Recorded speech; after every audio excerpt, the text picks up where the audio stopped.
If you ever wasted hours second guessing yourself only to watch someone else win, well, today we're going to give you the playbook for decision clarity. The skill, it's a skill that separates winners from worriers. This morning, Mornings in the Lab with Keith, John, Marty, and everybody else is starting right now.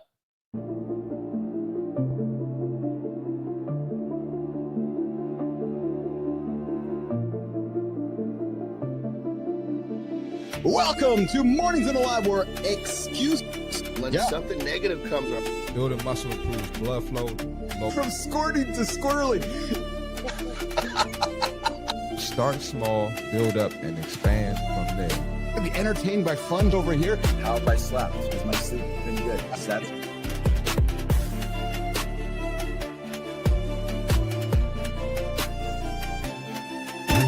What doesn't come from breaking the rules, you guys?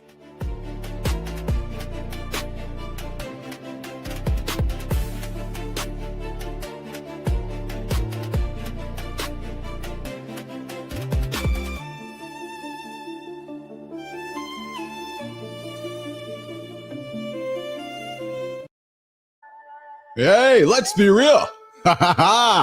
This isn't some motivational poster fluff. No, this is about cutting through the mental fog. Did you say mental fog? Oh, yeah. 1 Johnny, 2 Johnny, 3 Marty, 4. I was counting those boys in this morning in the cold shower. 1 Johnny, 2 Marty, 3 Johnny, 4. 4 Marty, 5 Johnny, 6 Marty, 5. What the hell? Listen, but first, good morning and welcome back to Mornings in the Lab with Keith and Friends, your live accountability partner and the one place you can count for real talk, motivating content, and entertaining conversation that helps you start your day right, fellas. Yes, quick reminder, hit like, subscribe, and drop a comment, baby. Yes, get after. This is an R-rated experience. How do I know? Christopher Martin is here in the lab. So if the kids are around, he's got his sunglasses on, throw the headphones on and kick them out of the room. It's Free for All Friday. And guys, remember, don't hit the snooze button. You hit that snooze button, you're going to be 9 minutes behind the guy who did it today. I know John Petrocelli does not hit the snooze button. Neither does B-Drive, neither does Sullivan, and neither does the guy who wakes up all of you every single day at 7:30 Eastern time. His name? Matt Roof. True story. Matt Roof, 7:30 Kindness Rising, getting after on the network. Good morning, Holroyd. Friday of the morning loop. Guys, listen, today, what's happening today? Today, we're going to surprise you. Oh yeah, we like to surprise you every day on the morning loop, the first unpredictable 30 minutes of your day. The goal is you guys log in and you wonder what the hell we're talking about today. Today we're going to talk about a simple glass of beet juice. Might just be the secret weapon for men's health and lowering blood pressure. Then we're going to roll straight into the current events that you're going to want to hear. Tyson, Mayweather, are you kidding me? We're going to talk about it. Oh yes, we are. And but when I saw Marty here today, I was like, yes, I couldn't wait to talk to Marty and Johnny about this Tyson Mayweather geriatric fight coming up in 26. And hey, listen, we got center stage. We're going to surf some X here today. We're going to keep it pretty light. It's Friday, Free for All Friday. And then in hour 2, we're going to dive into decision clarity. We're going to reload the morning loop. We're going to talk science's answer for the best time of the day for sex. Yes, boys. Maybe Marty will stick around to wonder, is it 3 o'clock? Is it 5 o'clock? I think Keith and Johnny, just the time of sex is all the time. We're going to get into it. Science has said what time's the best time to have sex. We're going to talk about it here on the show. And then bottom of the hour, morning focus, 3 questions every man should ask before making that big call. Then, guys, we're going to get into the community corner, where we take the light, shine it on all the awesome humans across LinkedIn, Substack, and YouTube, and all of you inside of the Mornings in the Lab community. Melissa, are you ready to rock and roll? You got your coffee ready? I know you do. The morning loop, baby, it starts right now. Keith came running to us to help manage the show today. I warned him about Frankie and Tommy. Finally, she was right about something. Welcome to Free for All Friday. Keith, John, Matt, even Marty if he shows up. Yeah, because nothing says Friday like your mother yelling on camera.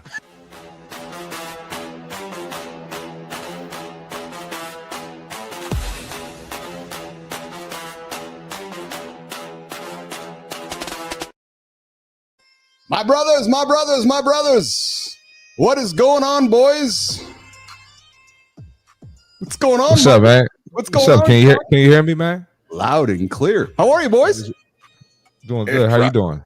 I'm fantastic. I'm excited to have you guys here today. What's going on? Another day in the loop, baby. I see you pulled out the It's my loop. It is, yeah. I see, Marty. I see Johnny pulled out it's tank day today. I forgot to put my tank top on. I'm feeling pretty. My wife gave me a couple compliments today, so I'm feeling pretty good. I should have put the tank top on today, Marty. So are we doing tank top Fridays? Apparently so, or something. Or because I got plenty of tanks that say less brunches, more crunches on them. Let me know, Johnny. Okay. Hey, listen, man, if the rules there's no rules. The rules are made to be broken. You do what you want to do. That's what it comes down to. Good morning, good time. Good morning, Petro. Good morning, my lovely pet, my Lauren. Good to see you, baby, in the comments here. Petro, I know you.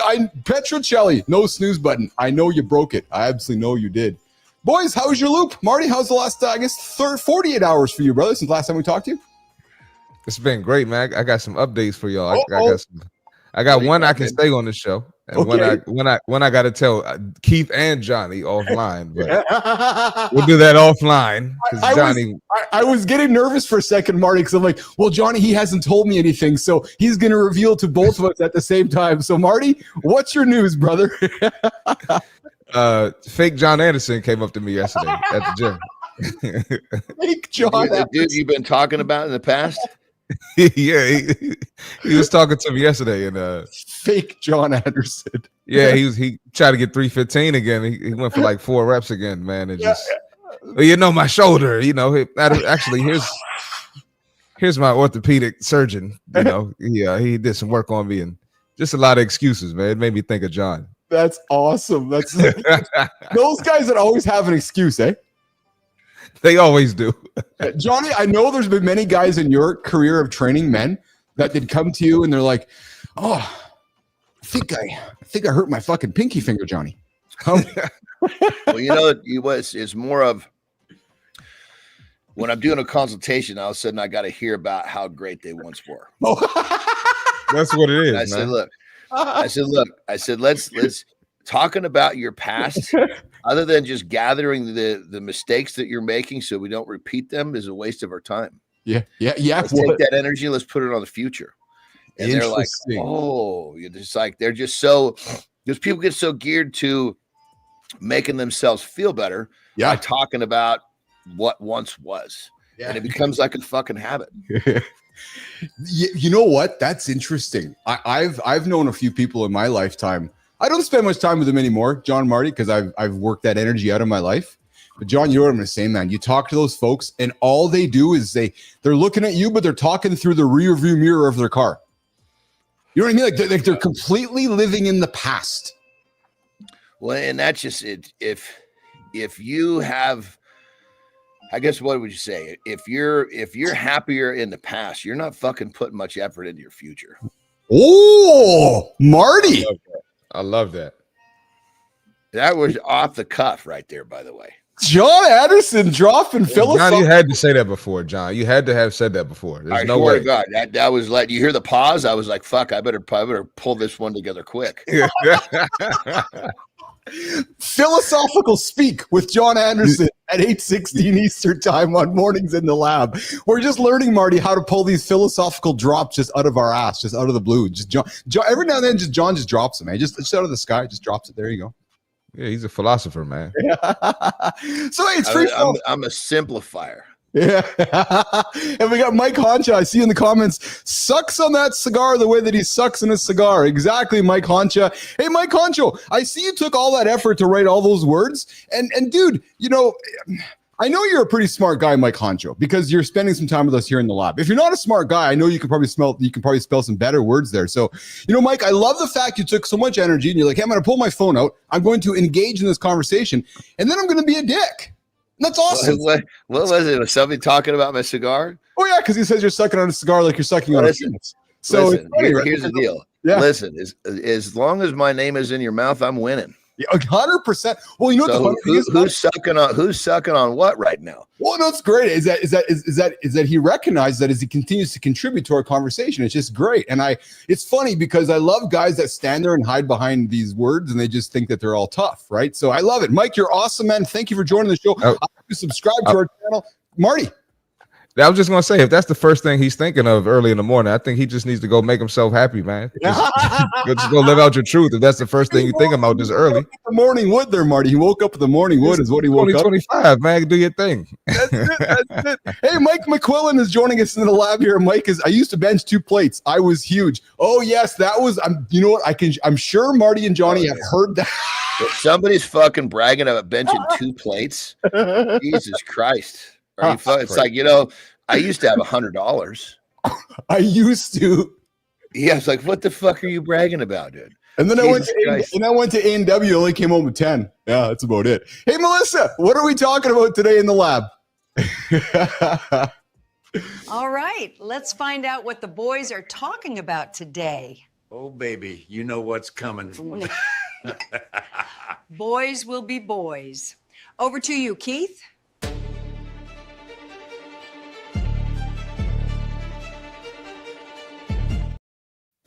Guys, we're going to get into some. My mom and dad are making appearances on the show. I brought out Gladys and Brian mornings, so they're going to be hanging out with us as Frankie and Tommy are somewhere AWOL here.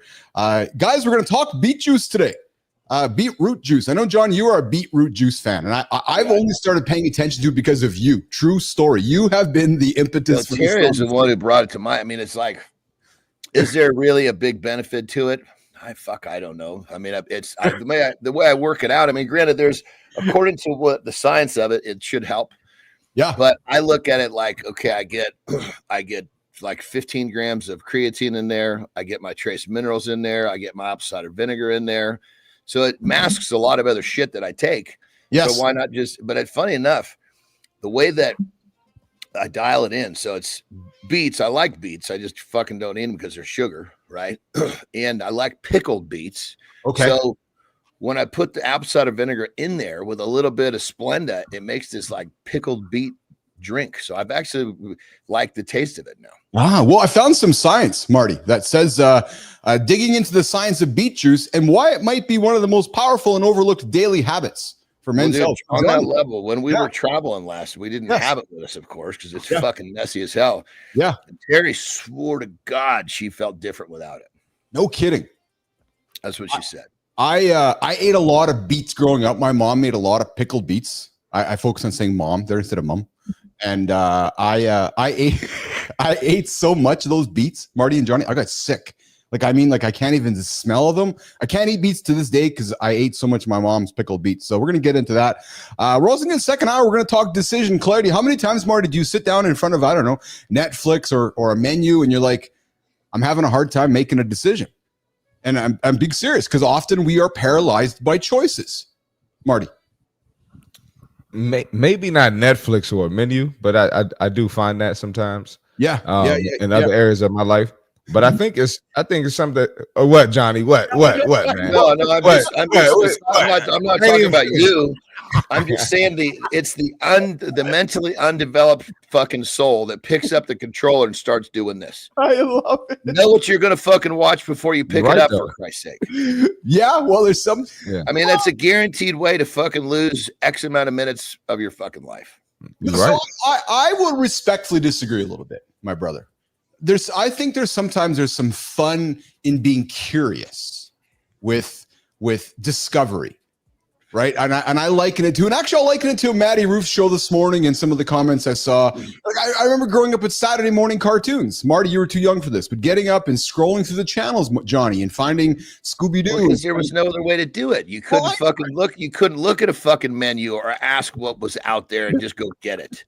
I know, but it's like going fucking car shopping and not even having an idea what type of fucking car you're looking for.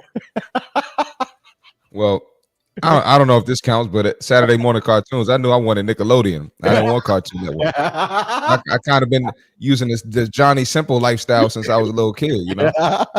It's effective, babe. And then we're going to get into a conversation today in the show. Men, ears up. The best time of day for sex according to your age.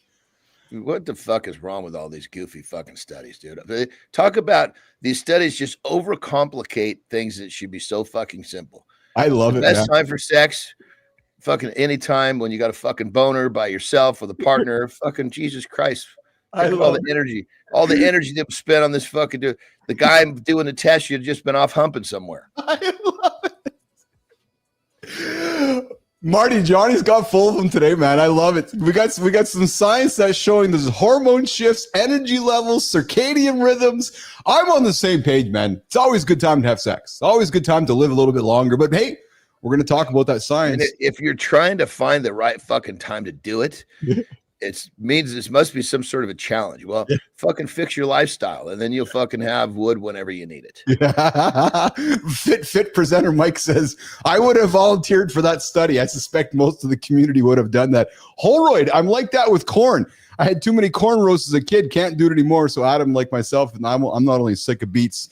Holroyd is done with corn. Good times here. If I didn't scroll, I wouldn't have found you. Oh, there you go. Good time. Yes, Charlie. That's actually a good point. It's a good point. If Charlie didn't sit back one morning and scroll and stumble upon Keith and Marty, and then Keith and Marty banned him because we thought he was being offensive at something he said, and they were like, hold on, Jim. We think he's actually a good dude. So now Charlie, good times been hanging out with us ever since. So we're going to have some fun today on the show on Free For All Friday. We're going to spend some time surfing X. But Melissa, I think we have some current events on the news desk. Why don't we bring up the current events and we'll get into some, I'm eager to chat Tyson and Mayweather with these two chaps. Melissa, let's do a little transition here. Breaking news. Tyson versus Mayweather in 2026. Frankie and Tommy missing, and Zuckerberg sues Zuckerberg. Back in my day, headlines made sense.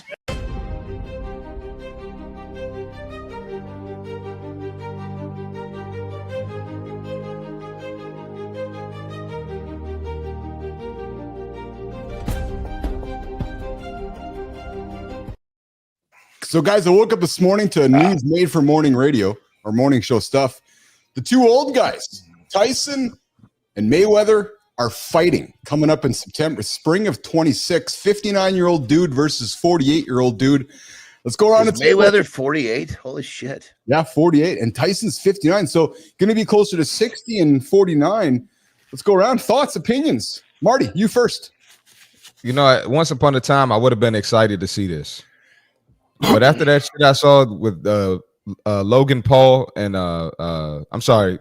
Jake Paul and Jake Paul and Mike Tyson, I'm not excited to see this, man. If it's going to be an actual fight, maybe it's great, but these guys they're cooked, they're done. So I'm not really pressed to watch it. And Netflix, they better get their technical difficulties together. They had a lot of technical difficulties last fight. Yeah, I don't remember that, Keith. I do. Yeah, we talked about it on the show, actually. I don't know. So CSI Sports Fight Sports is streaming it. I don't know where they have. Oh, it's not Netflix. Okay. They haven't announced where it's going to be streaming yet. They just have announced what the promoters are. But Johnny, your thoughts on this? Well, I think it's fucking great that these guys can still monetize themselves. Oh, interesting point of view. Yeah. I mean, it would say whatever the fuck you want to say. Who else in the fucking world at their age can fuck? We're probably going to each get, I mean, God, who knows what they're going to be paid. It's going to be a shit more money than most people making their fucking life. Oh, yeah. It's going to be a big fight. They're going to get paid. It's kind of like in different sports, you know, you just see, you know, Joe Montana and Dan Marino do, some sort of a target practice with throwing the ball. You know, it's like, it's not the Super Bowl, but it's a novelty. It's fucking fun. I think people get all fucking bent out of shape that these guys are not saying, look, I'm the best I've ever been. They're saying, hey, we're going to fucking entertain you. Well, and you know, so that E word, Johnny, I think that's the key word there, that we're going to entertain you. It's people just fucking, it's like, this is all the people that love to fucking throw turds, right? Like there's going to be a time, I think, when I'm 60, right? I'm going to go back and I'm going to try to, what's that? You're going to be 60 one day? Fuck, man, don't tell me that. I think that's what I'm going to go back and try to win. It'll be my age bracket, right? But I'm going to try to win. I've never won a world championship, so that's still on my bucket list. I've been two, not one. Anyway, but going into the 50s, I'm 53. The guys that always win are the first year or two into that bracket, right? And at 60, I'll basically get myself all fucking ready to go, splash in there right when I'm 60. And I will be not even fucking close to being my best because I'm fucking 60. But I'm doing that's not the point. I never said I was going to be my best. These guys are not saying they're going to be their best. They're doing what they love to do. They're making a fucking bunch of fucking dough and they're putting on an entertaining show for people who want to watch them. Outside of that, people need to shut the fuck up. So I'll offer my POV. So I appreciate your perspective, and I certainly admire it, and I don't disagree with it. I also don't disagree with Marty's point of view as well. And I think the balance in the middle is just all he's saying is he doesn't want to watch it. There's nothing wrong with that. That's a choice. 100%. What I mean though is that I think where I have a lined up with this, and I see Good Times comment here, fake for the money. They don't want to get hurt. Yeah, there's going to be a lot of money made. They have dropped the word exhibition 100 times in the press release. Like they're making it very clear, boys, that it's an exhibition. And 100%. Floyd's record is not on the table. There's none of that. Yeah. It's very much we are here to entertain you. And that's the case. In my statement had nothing to do with what Marty said. Marty just said he's just like, I'm not interested in watching it. But for the people that are like, oh, what are they doing? They're washed up. This is going to be terrible. They're pathetic. These are two of the fucking best of all times. Well, the funny thing is that Marty and Keith say the same thing because I'm with Marty on it. The reality is we're going to watch the fight. And I guarantee you, Marty, there's a lot of dudes like you and I that maybe have a similar opinion that are all going to watch the fight. Yeah, we're still going to watch it. Yeah. Yeah. I fear that this is going to take away from regular boxing, though. Well, I think it is taking away from regular boxing. I think we're already there, babe. That's why these things keep popping up. I hate that for the young and upcoming talent. That's probably can make a lot of money for themselves, but hey, it's not my call. Think of it like this: the young and up and talent. I agree with you. It definitely takes a spotlight off them, but these old fuckers are pioneering a path for the young guys to follow when they're retired too. Yes. Yeah. Yeah, that's good too. Go ahead, Marty. Sorry. Real quick, I was just gonna say, in the basketball world, they got the big three. We love the big three. We watch the big three, but it's not going to take away from the NBA. Still, as entertaining as it is, it's not going to take away from the NBA. I don't see that in boxing. I think this is becoming the new boxing, and actual professional boxing is going to be lower than this. It's because real fucking boxing very possibly maybe being run worse than these exhibitions. Yeah, I think John is possible too. I think John. I think you guys have a point there. I mean, the NBA is the crown jewel because they're a product that nobody can match on all accounts. Well, and even the NFL, they launched last night. The NFL, right? Exactly. So it's if somehow boxing was able to step up their game, and there's just been so much controversy and bullshit with boxing and blah blah blah. Yes. I think this is almost like a breath of fresh air. Remember when the UFC came in, people are ready for a different type of fighting. I would say that until or unless boxing gets put under the big umbrella of TKO with WWE and UFC, it's going to flounder out on the peripherals. It needs to be under that. I'll use the word like that corporate banner, right? And it's interesting, boys, because you can just see it there's a shift happening right now with combat sports, right? With WWE going to ESPN, to me, that's a massive cultural move. It's a recognition that humans want to be entertained. Yes, it's a sport, but it's entertainment, right? And with all the dollars there, you can clearly see why this event is happening. Speaking of dollars, guys, I woke up to some other news this morning. Fuck, man. Tesla proposing a $1 trillion pay package for Elon Musk. What does that mean? The government's going to give them that money? No, shareholders. A 10-year, $1 trillion pay package, the biggest in corporate history, is up for shareholder vote this November. What does that explain? What that means? I'm not totally. That means somehow he's going to suck $1 trillion out of the company. No, so that means that his pay package will be worth $1 trillion if approved. That's what he's going to make. Yep, 12 tranches of stock tied to extreme operational and financial milestones with strict pension rules. And the reality is, if he hits, I'll really simplify it for you, Johnny. If he hits his goals, the package is worth $1 trillion, the biggest pay package in the history. That was one of the great things about him in the beginning. Which, just like you said, is that he came in. He's like, "Look, I don't want to be paid unless I succeede." Yes, you're absolutely right. But for him, if he makes $1 trillion, if he makes a fucking $1 trillion, everybody else is clapping. Well, that means they're loving life even more than he is. And that's what often folks forget. And I've often said about, if I hire a sales guy, Marty, you come sell for me. I'm just kind of doing role play. You come sell. I want Marty the highest paid sales guy in the whole world, because Johnny, if Marty's selling, that means we're making a ton of money. And that's so true. So true. I mean, when the first time my young closer made 31 grand in a month, right? Oh yeah. And, one of my buddies like, God, you're paying him a lot. And I'm like, dude, you understand how this structure works? Yes. The more he makes, the happier I am. Yes. That's exactly it. That's absolutely it. Hey, you guys can join the live conversation with us right now. The vertical feed is hopping down there. We got we got Mike down there. We got Maddie down there. B Drive. You guys can also join the conversation 431-300-3005. We'll open up the phone lines in the second hour. And of course, guys, if you're a member of the Mornings in the Lab community, you can also join the paying community as well for extra stuff behind the scenes that we are working on putting together for you guys. All right, so I want to get back to beet juice, boys. I want to get back to beet juice and talk a little bit about I made a couple of videos about that and they fucking blew up. People really enjoyed those. About beet juice?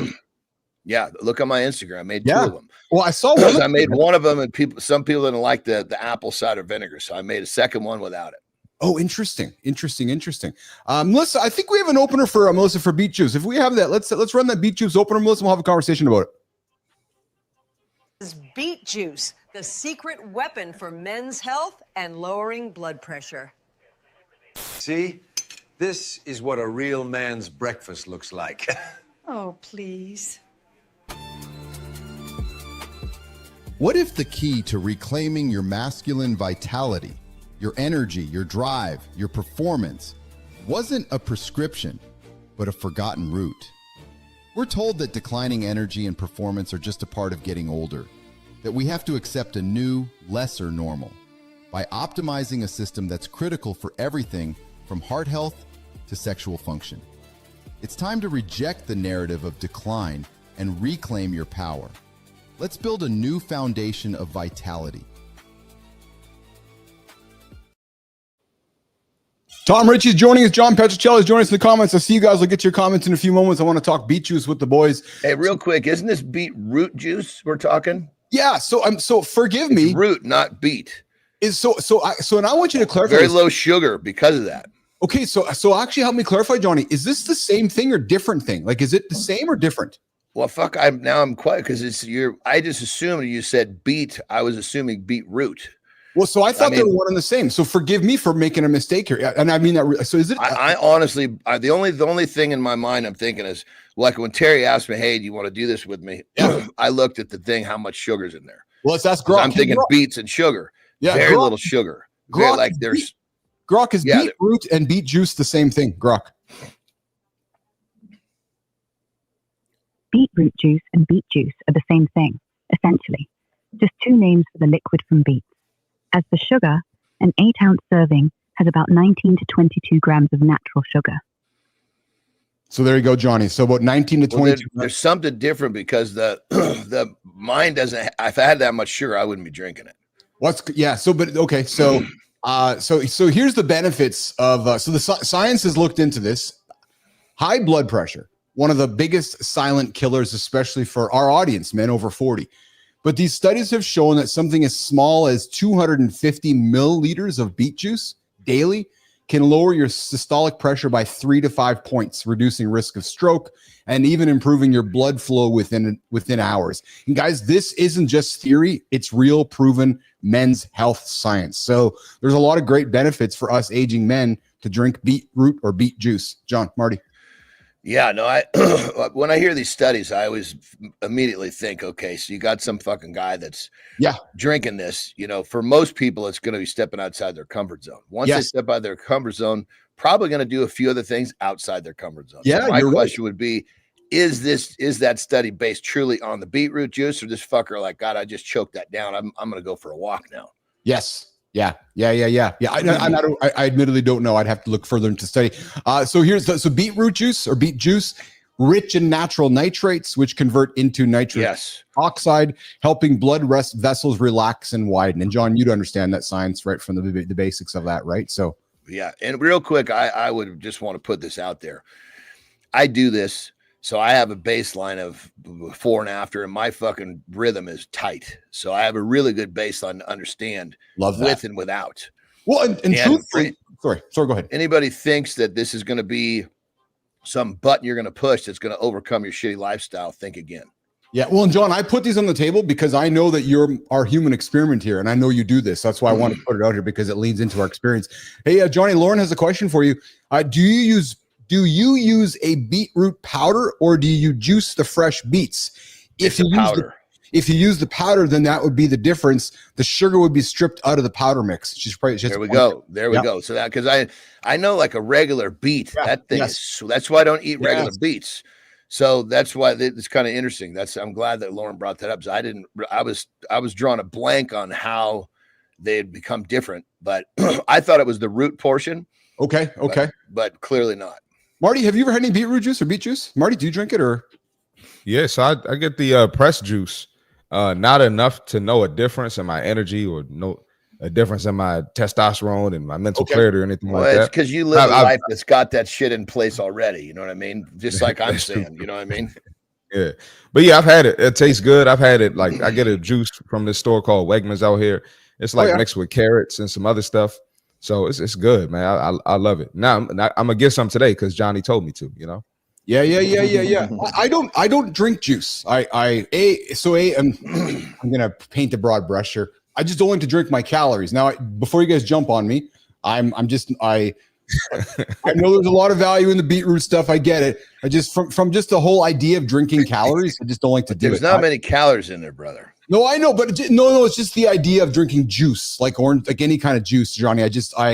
That word in me, it's almost like I get like my back goes up. It's like, oh, juice. I don't know. I want to drink it. No, brother, I literally, when Terry brought it up to me, I had the same exact response. Yes. Yeah. And it's no judgment. It's just I got it's like my butt cheeks clenched, John. I go, juice, drinking calories. Oh no, I want to run from it.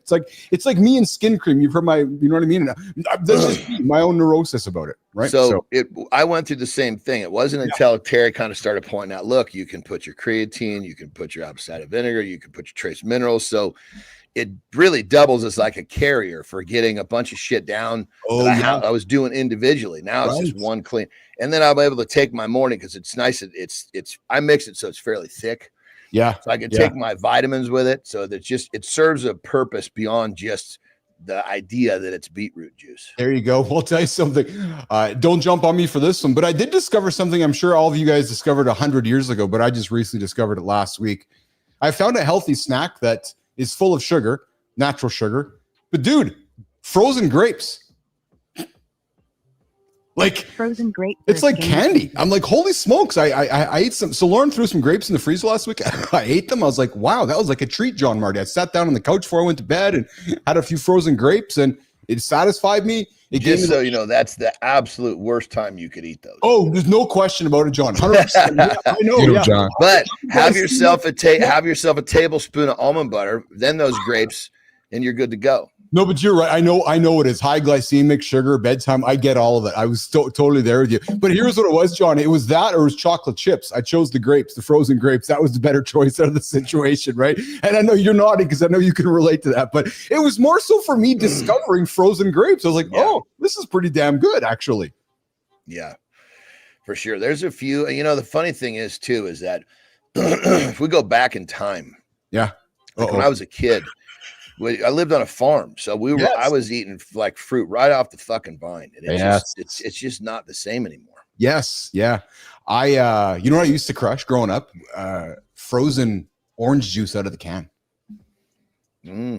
Like you take a spoon and just fucking eat it out, like that concentrated stuff. It's like a sorbet. Oh, it's ridiculous. It's absolutely ridiculous. We have concentrated. Yeah, exactly. Yeah, Tom Ritchie coming in. Beet is a root vegetable. Specifically, the beet wheat is the taproot portion of the Beta vulgaris plant. Oh, Tom Ritchie dropping knowledge here. Lauren dropping some fresh pressed juice is the highest bioavailability of vitamins and minerals. Yeah, I can see that because it's just freshly pressed juice, right? Going back up to our fight conversation, Petrocelli's coming in. Marty, over to you.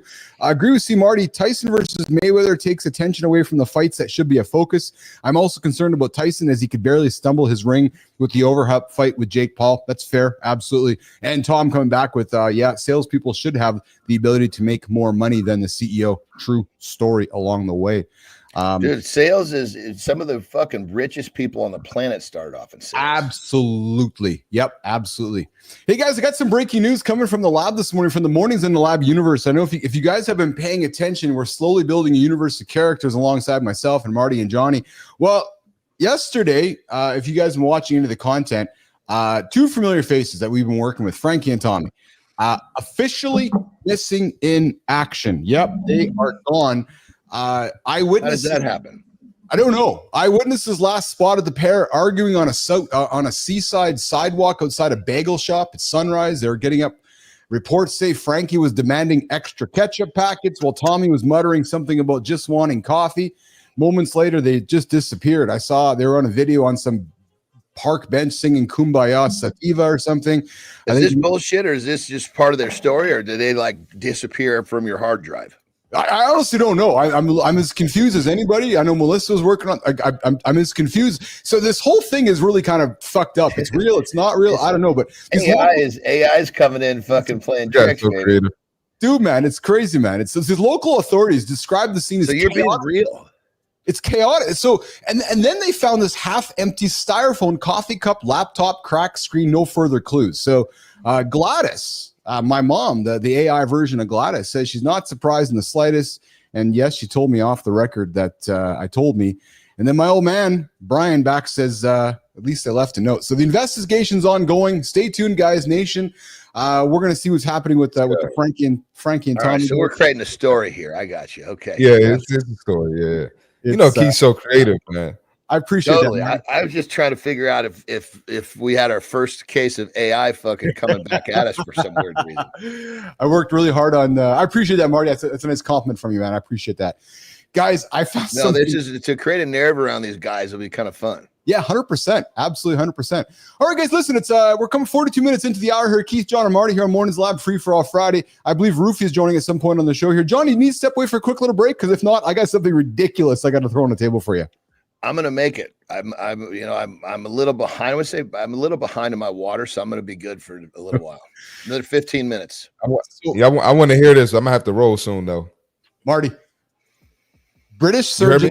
Yeah, I can hear you. Listen to me. This is just fucked what I'm going to tell you guys next. Nation, ears up with what I'm going to say next, because this is just, I don't even know how to comment on this. He's just setting this one up, man.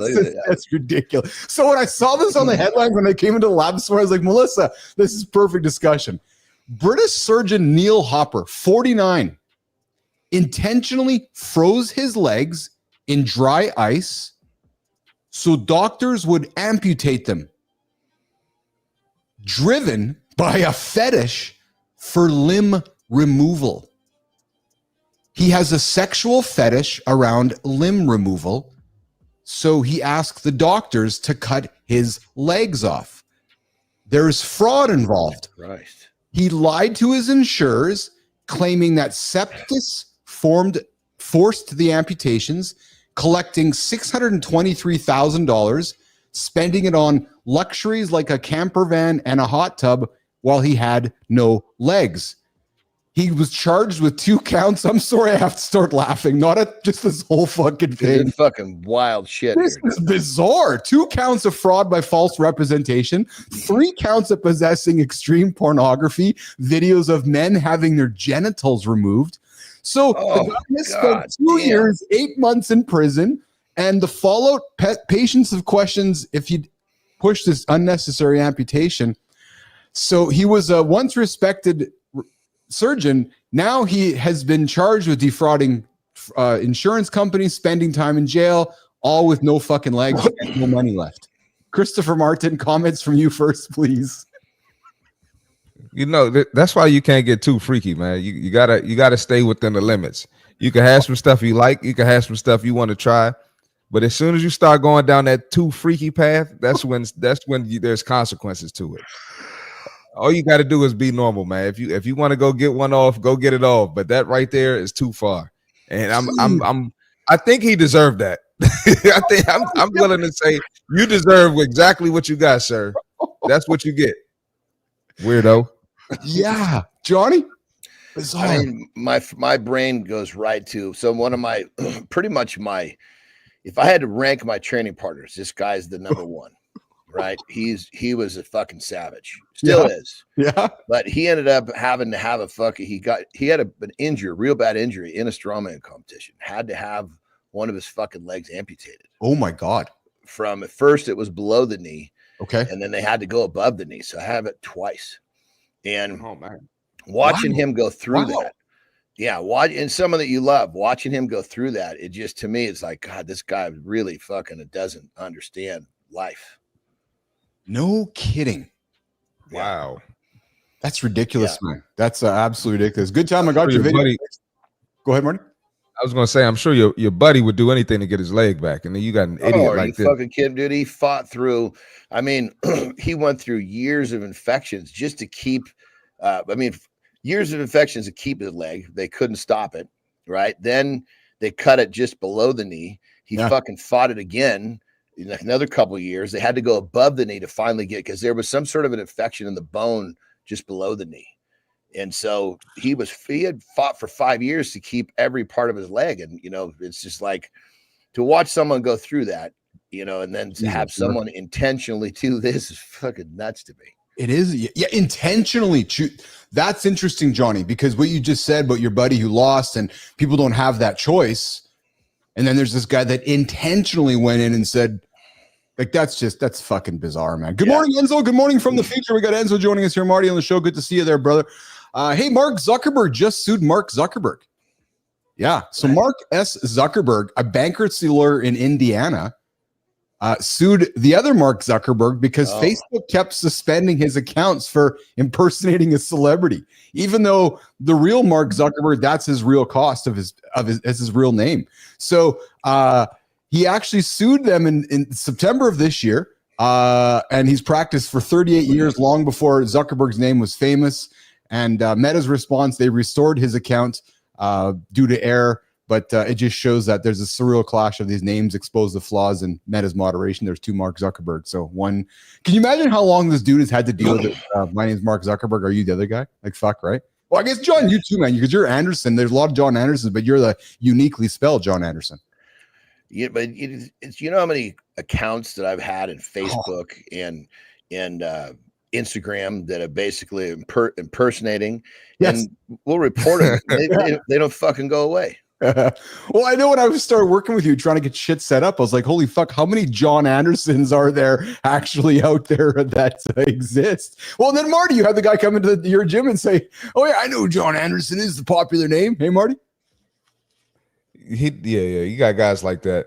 And even in my name too, I got fake accounts too, believe it or not. Christopher Martin, for sure. Chris Martin is, that's a common. A lot of people are named Chris Martin.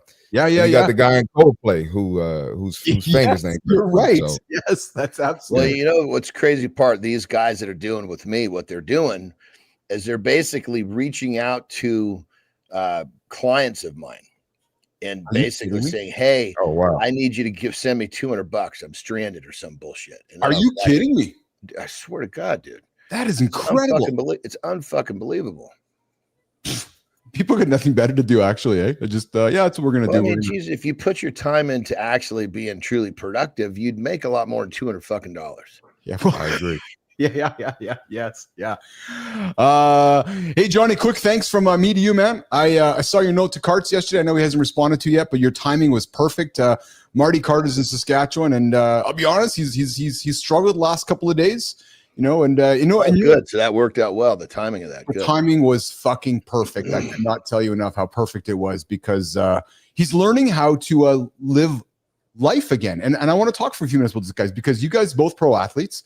Marty, you went through an NCAA, a high level athlete, and you both know that to have success, you've had to have structure in your life, right? So this kid moves out of the structure of his life here in Manitoba, gets in his car, drives west, and you often hear about pro athletes talking about how to be a pro off the ice. And what a lot of humans don't recognize, and we all kind of forget, is that, when John's on stage for an hour, or Carter's playing hockey for an hour, or football, Marty's playing basketball for an hour, he's got 23 hours the rest of his day to figure shit out. So what Carter's been learning is that, okay, he goes to the rink, he doesn't know anybody, comes back to this stranger's house, doesn't know anybody, and he's having to literally learn these new routines. Right, you know what I mean, guys? Where you go to this place, like so. I said to him this morning, I said, "Carts, when you get up this morning, I need you to start thinking about your structure. Get up, go for a walk, find out your coffee. Like, start creating a structure for you in your new life." So, John, I've been actually guiding him on, coaching him on kind of creating a new life structure. I see you nodding. You see what I'm talking about, Johnny? Yeah, and it's just and the beautiful thing about it is you break it down. It's just it's a 24-hour, just 24 time slots. You have to. Yes, that's exactly what I said. Go ahead, Marty, please. Yeah. And I'm going to add too, that's a skill set that's going to be needed as he grows and becomes a man, because he's going to have to adapt many more times in his life. So if you learn how to create a new structure in this scene, you can do it in a relationship. You can do it in your next phase, whatever your career is going to be. And he's going to be a killer, man. He's going to be a killer. I appreciate that. Dropping bombs, man. I appreciate that. That's exactly what I said, Marty, is that he's learning a skill, like learning how to. I was laughing with Johnny yesterday because the kid was upstairs eating some stranger's house having dinner. And I was like, what's that feeling like? Because I'm just figuring it out. I said, well, listen, you're learning a skill. You're learning these new skills that you can't learn unless you go through it. And my thought is, what are they serving for dinner? That's what I'm thinking. I asked the same question actually yesterday too, so it's funny. So, and I got a text from last night. He had hockey last night, boys. This will make me feel good, make you feel good too. I got a text from last night. He said, "Dad, I'm feeling pretty good tonight. I spent some time with the family. I feel really, really good going to bed tonight." So, and I just encourage him to keep building that structure, right? So that's what it's all about. It's almost like what I remember going to college at first. Yeah. In this brand new, it's a bigger fucking pool, so to speak, bigger pond, and you don't know anybody. And it's like, you got to kind of settle into this new space and this new rhythm and, find the people you jive with. Yes. There's a lot of, I don't know, how would you say, a lot of processing. Well, that's exactly it. And everything is new. That's why, part of my conversation with him yesterday was learning how to build these new routines and new structures, because when he is at home, you go to the rink, you know the door to walk in, the dress. We live our life very much like, what was our guest talk about hypnosis, right? When you drive somewhere, you don't even realize you drive because you've been doing it so many times, right? Yeah. Like Marty, you drive to the gym, you don't even know you're driving to the gym. You're just at the gym, right? So Carter's having to learn these new, and he's in a small town, guys, with no stoplights, just stop signs and yellow flashing lights. So that's cool. Yeah, one of these little small communities, right? So I appreciate you guys' support with that, and I appreciate you guys letting me share that. The nearest town to our lake house is about 20 minutes away. Yeah, it's literally a post office, a fire station, and they call it a mini mart, but it's really a fucking liquor store. Oh yeah. That's it. One stop sign. That's cool. That's all there is. It's pretty cool. So so after our show on Monday, I'm getting in the car with mom and dad, and we're heading west. We got a 7-8 hour drive to head over to Carter's place there, and it'll be a lot of fun. I'm going to be traveling Monday too, so you'll be we'll both be on the road. I'll be gone Monday. Excuse me, I'll be here Monday, but after Tuesday, Wednesday, Thursday, I'll be in different spots. So awesome. Okay, so where are you going to be Tuesday, Wednesday? Because we'll be doing the show. You'll be doing the show. I'll be doing the show remotely, and so will you. So it'll be mornings in the lab on the road next week. There we go, baby. Yeah, I'm going up to I got a big podcast I'm doing up in Sacramento. Nice. Hey, Marty, you got to rock and roll soon, Marty? Yeah, I got to rock and roll, man. Before you guys go quickly, just some kind of nerdy kind of guy stuff here. I read a really fascinating story just because I like this kind of shit. Navy SEAL Team 6, the same team that knocked out bin Laden, in 2019 took a submarine to the coast of North Korea and took out a little subs and came out of the sub and got to the shore. They were trying to plant a listening device there before Trump went there to meet with Putin. To meet with Un. And there was these fishing boats there in the bay. The SEAL team might have been seen. They got up and shot everybody. Then they left the whole area. They shot all the fishermen? Yeah, killed them all. Fuck. Yeah. What the Dude, hell? talk about an offense, man. Jesus Christ. Why'd they kill the fishermen? Because they thought that they were Korean military. So they rehearsed. And when they showed up, they didn't expect this boat to be in the bay. And they came out of the subs and they saw this fishing boat there, and they're like, holy fuck, they thought they were spotted. So they just killed everybody. And I'm sorry to get graphic, but they killed everybody. And then so that the bodies weren't discovered, they stabbed them through their lungs so that the bodies would fill up with water, and then fucking sunk them in the ocean. So this is world news, clearly, because you're talking about it. Yeah, 100%. It was front page. How in the hell is that not creating some sort of retaliation? Well, so it's interesting to hear you say that, Andersen, you smart motherfucker. That's why. So it's not lost upon me the coincidence of the news appearing in the front page of today's New York Times on the Friday, three days after the big autocratic meetup there in China with Putin and Xi, and this news now coming out, and I don't know. It's not lost upon me the coincidence, Andersen, because you're right, because this could have turned into a catastrophe. Yeah, this is like the worst country to do this to. Fucking rights it is, man. Ooh. Dude, I was in I can't remember where. I was in Japan. Yeah. And the tour bus basically we had changed courses and we went into a fucking tunnel and we stopped like a whole bunch of other cars. Yeah. Because somehow, some way, there was North Korea had fired a bunch of fucking missiles right over the top of Japan. They went into the water. But I mean, you're talking about some wild shit coming out of this country. Yes. Jesus. I will say this. I hate to say what I'm going to say next, but I believe this actually. I believe we're going to see a world war in our lifetime here in the next few years. I hate to make that prediction, but I believe we're going to be on the show, John, Marty, Maddie, one day. I see you nodding, Matt. I think that we are moving in that inevitable direction. And John, you and I've talked about it many times, but we're the same age, you, right? We were the same age where we have, and our generation hasn't experienced that. Marty, I hate to say it because you're the young punk here, but I believe the world is headed in that direction.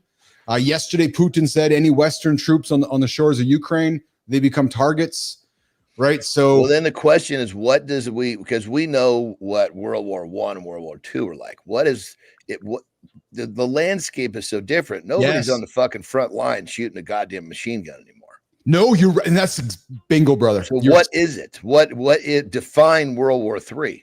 Well, and I would say maybe in many ways we've been kind of at it for the last little while. You know, these there's totally. Let's face it, right? The U.S. has been at war with Russia for 3 years. It's a proxy war, right? The Ukraine is the face right now for this war happening in Europe that nobody wants to call it a world war yet, right? So, but go ahead.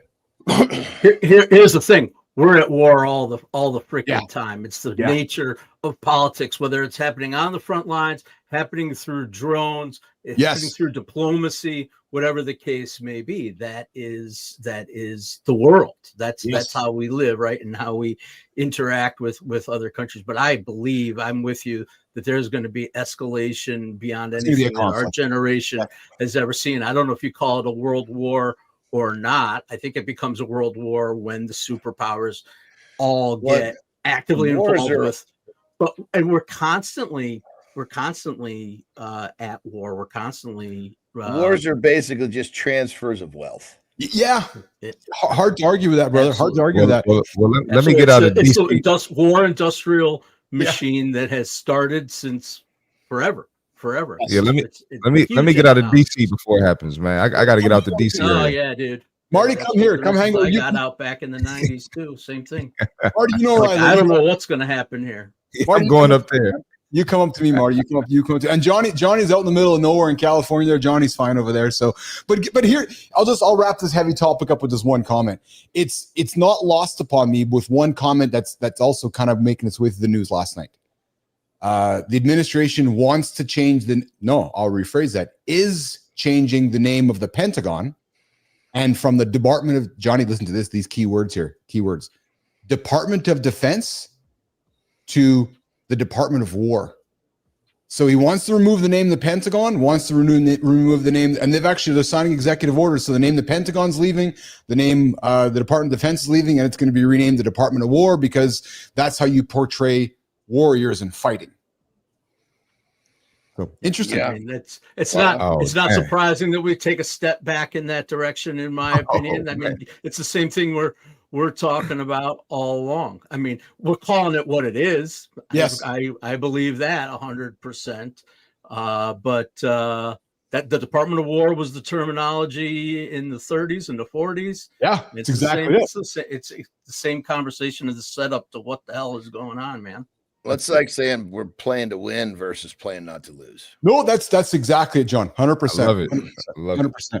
Good morning, everybody. You're hanging out with Keith, John, Marty, and Matt on Mornings in the Lab with John and Keith every single day here, 8 o'clock Eastern time. We know Marty's got to rock and roll. So, Marty, let's put you on the stage and get you out of here, pal. You're good? What do you got going on today?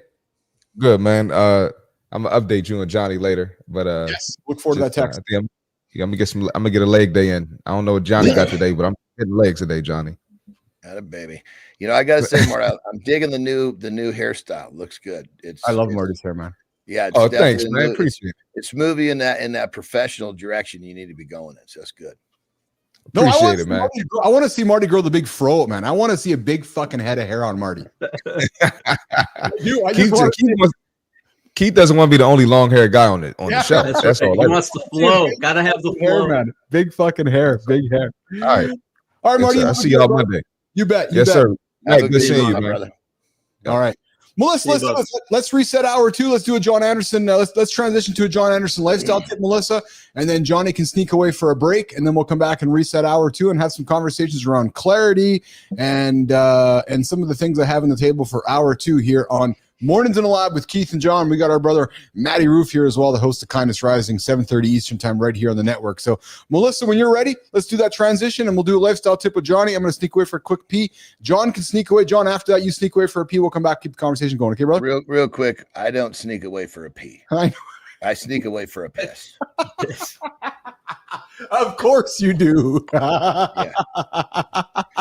This next part I love twice. It's John Andersen's lifestyle tip. Strong, smart, and motivational. Yeah. I bet he doesn't do beet juice for breakfast.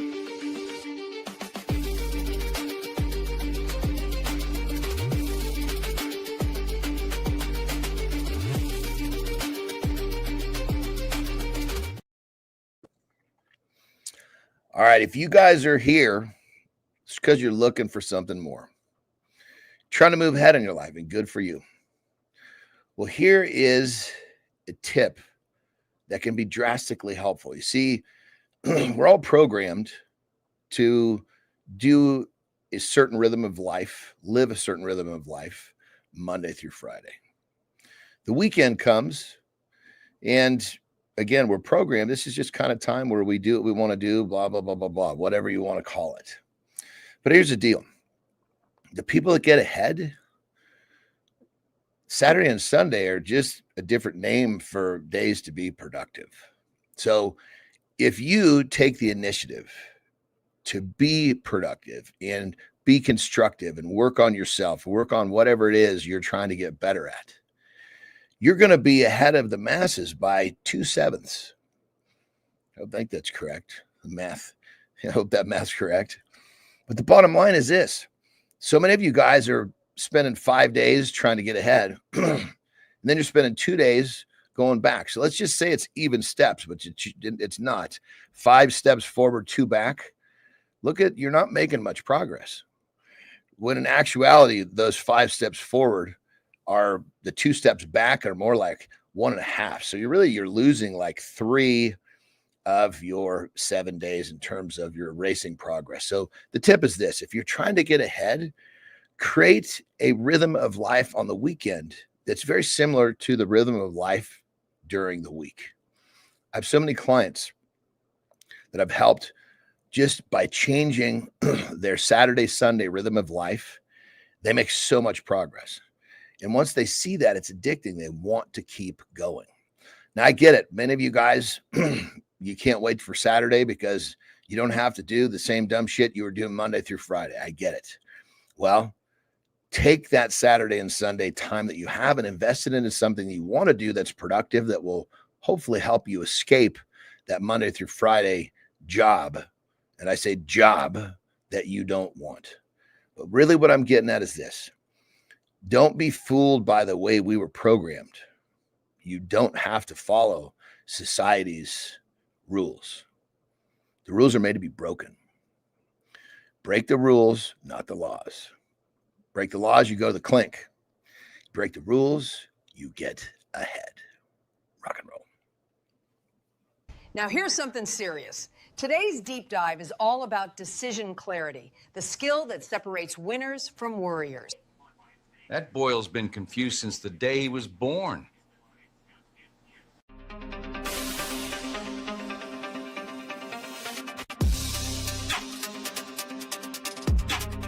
Why do some men move through life with unwavering confidence while others get paralyzed by every choice, even when they have the same information?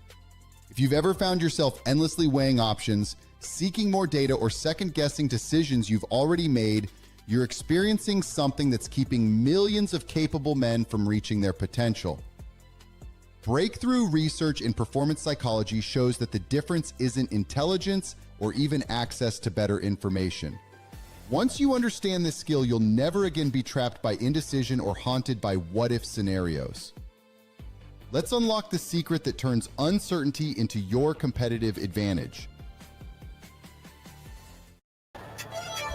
Guys, you ever felt paralyzed by choices, stuck overthinking instead of acting? Today, we're going to unpack decision clarity, the skill that separates winners from worriers. Matt, let's start with you and I, brother. How often do you go through your day, and you're like, fuck, I can't make a decision? Are you one of those dudes, or do you make a decision pretty easily? I used to be an overanalyzer for sure. I was stuck by analysis paralysis, looking for always more and more information. But that's changed significantly in my life, and moving to action, making decisions quickly, trusting my first instinct because I know it's built on wisdom and I can trust myself to make good decisions, acting faster and living with some consequences, whatever the mistakes might be. But action always beats overthinking. Do you think you have? I think I have. Let me rephrase this here. I want to get the question out of my mouth. I believe this has happened to me, so I'm going to ask you the same question. Have you ever missed an opportunity because you've hesitated too long to make a decision? Yeah, I mean that's the biggest downside of overanalyzation is missing the timing of things. And yeah, sure. I mean, there's things that I wish I had invested in at a different time but I overanalyzed it. That's a very common thing. But I've changed. I've changed significantly. Interesting. In terms of how conservative I've been about what I considered conservative about my decisions, very, very analytical, to trusting that instinct and going with it. John, are you an instinct guy or a logical analysis guy when deciding? And the second part of that question, how has that changed with age and experience for you? That's a great question. I would say that, like, if I was to go back and look at the people I've been involved with business-wise, right? You know, like one of my early partners. Yes. He was very, very analytical. Right. Okay. And I was that just fucking fearless. I am just jumping in this motherfucker. Yeah. You know, and there were times when that hurt us, but at the same time, there's also times when it really helped us. So I find myself being happier, taking action. I will do enough thinking on it so that I don't make a stupid decision, but I'm not going to spend much time. I'm gonna basically realize, okay, action is my currency. Even if the joke I make is I will go running for a fucking pool first, full bore, and I'll dive in that bitch, not knowing if there's water. Right, 2 inches or 6 feet. Right. Yes. Yeah. I mean, sometimes I fucking hit the bottom and got to pick my teeth up off the ground, but I'll climb out of the pool and I'll go find the next one.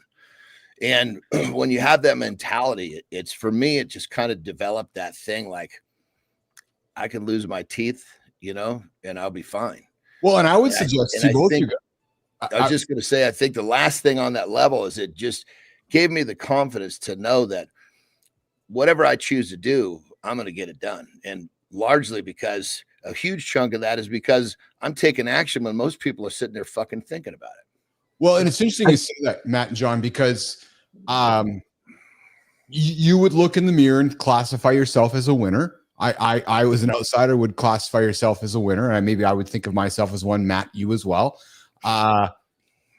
which would suggest that we act quickly because we trust ourselves and we view the mistakes as feedback, not failure. So back to your pool analogy, John, you're like, okay, I'm fucking running. I see a pool over there. I'm running to it. Oh, there was no fucking water in it. Okay. Well, I guess I learned from that. That wasn't failure. And that to me, and you, John, we've talked about all the time in the show. That's one thing I'm pleased with this administration. At least decisions are being made. Whether they're right or wrong, I don't care. A decision's being made. because too often nobody makes fucking decisions and nothing happens. Mm-hmm. Right. So, so and there's so much power in decisions. Yeah, People don't realize that making a decision is one of your superpowers. 100%. Matt Roof. What the 3 words that Johnny said in his little response, not little response, great response, was "I'll be fine." And I think that's the boost into confidence, knowing that no matter what happens, I have confidence in myself to deal with the consequences. I understand there's probably going to be unknown consequences too. Half the time you make decisions, you think something's going to happen. The other thing's going to happen. Something else is going to happen anyway. So you got to just know that you're going to be fine. Yes. Well, and the base of that is knowing that you won't quit. Most people don't have the confidence to know that no matter what, they'll keep going. Well, so it's interesting, Johnny, because that relates to this idea of winners or warriors, right? So warriors will hesitate. I'm scared to make the right decision. And the fear of a mistake, which might lead to indecision, stress, and lost chances. Where the winner, Johnny, let's you go back and look at yourself. You adapt. You make decisions. So I know I've known you well. You get up, you start moving. And then you're like, okay, I got to make a course correction. You tweak a little bit, but you keep that momentum going. And that in many ways is the description of a winner. You know, we've used Kobe Bryant, Michael Jordan on the show often, right? It's constantly iterating, falling down, making a mistake, falling down, making a mistake. How many free throws did fucking Jordan throw at the net that he missed a fucking million times before he, you know, that's the idea of winning over worrying, right? And that's you know, so constant movement equals constant progression. Yes. Momentum, right? I think about my experience here, what I've done here, not to make it about me necessarily, but it's an example of when you commit to the long game, meaning, I might fuck up today, something might happen, whatever, but this is a long game. I'm here for the long haul. That makes decision making easier in the short term too, because you know that you're going to rebound, you're going to figure it out. Exactly what you said, having the confidence to do that. So that's it. What I've experienced. Well, Spartacus comes in and says, sometimes we overanalyze things and instant regret kicks in for not implementing it. Well, 100% and constant. I don't like regret. No, so I don't believe in it. I really don't even like the word, John, because so here's my experience with it. I believe that I believe regret's like a free word that humans have latched onto, which in many ways allows us to absolve responsibility from a situation. Here's how it goes. Oh, fuck, I was drinking last night. I fucking cheated on my wife. I regret it. Oh, and it's like Matt saying to me, I regret it. I'm done with it. Well, hold on a second here. Did we learn from it? What's the consequences? I think that it's just so easy to paint the brush with regret. It's like a free pass. Maddie, I saw you nodding there. Yeah, I mean, I agree. Saying it is one thing, proving it is another, and the proof is in the action that you take, the change that you make. Sure, saying it is important. It's important that you say it out loud and share it. But until you take the action, it's probably not.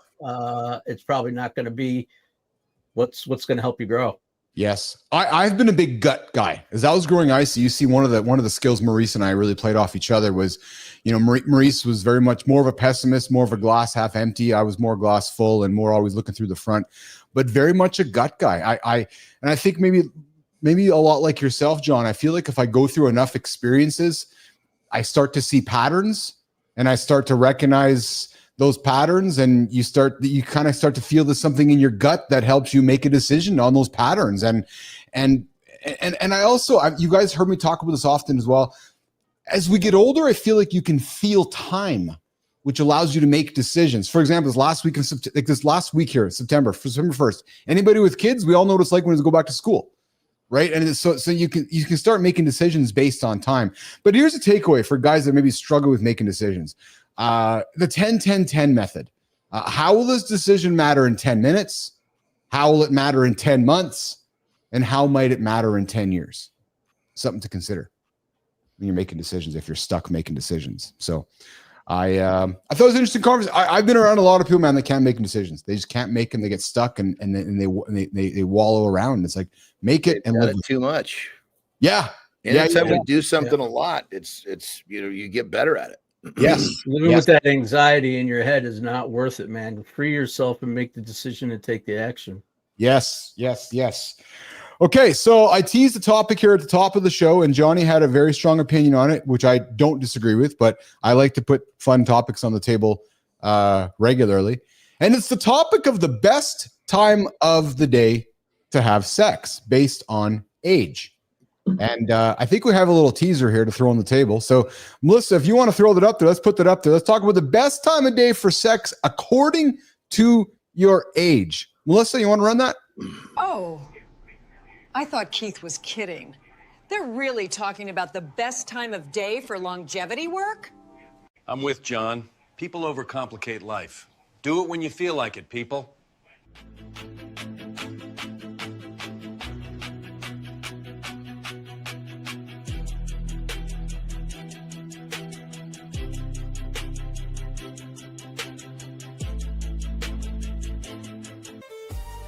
What if everything you thought you knew about timing was completely backwards? What if the moment you choose could be the difference between connection and frustration? Most men stumble through relationships making assumptions about when intimacy should happen, following outdated advice, or just hoping for the best. We're operating on guesswork when we could be operating on science. Breakthrough research in chronobiology reveals that our bodies operate on precise internal clocks that shift dramatically as we age. When you align your approach with your body's natural timing, everything changes. The quality of connection, the energy you bring, even how you feel the next day. Stop guessing. Start timing. Your relationship deserves intention. All right, guys, we're talking about the best time of day to have sex. Spartacus, I see your comment. Spartacus, I want to come back to you about the weekend comment here in a few minutes. And B-Drive, go get it, brother. I see you're out there going to make some money. So B-Drive, go and make some cash, brother. And yeah, Holroyd, you're right. John doesn't just sneak away. He announces it, and then he goes, and we have the community monitoring John's burps along the way as well, which is awesome. The best time to have sex is about 45 minutes after you take your Viagra. So, boom, boom, boom. There you go. Science shows that hormone shifts, energy levels, and circadian rhythms all play a role.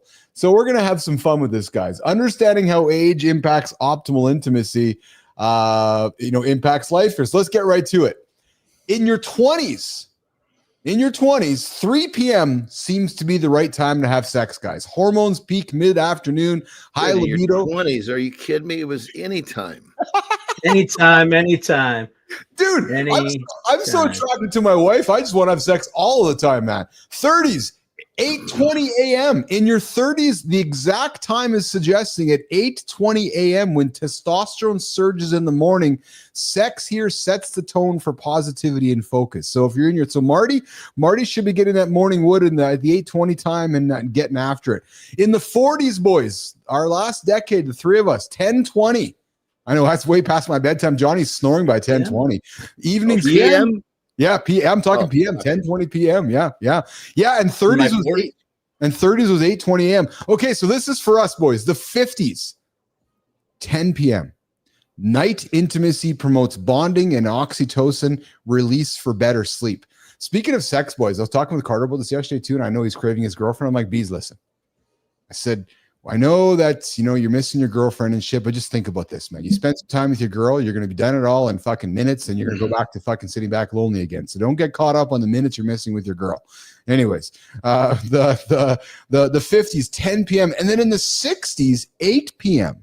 Earlier evening aligns with earlier bedtime. But there you go. Depending on how old you are is the right time to have sex with your partner. And there's nothing here describing when's the best time to have sex with yourself along the way here. John. I wonder, I still go back to the idea that, that if someone's taking care of themselves at a high level, that these numbers aren't going to matter. No, but it doesn't even matter, right?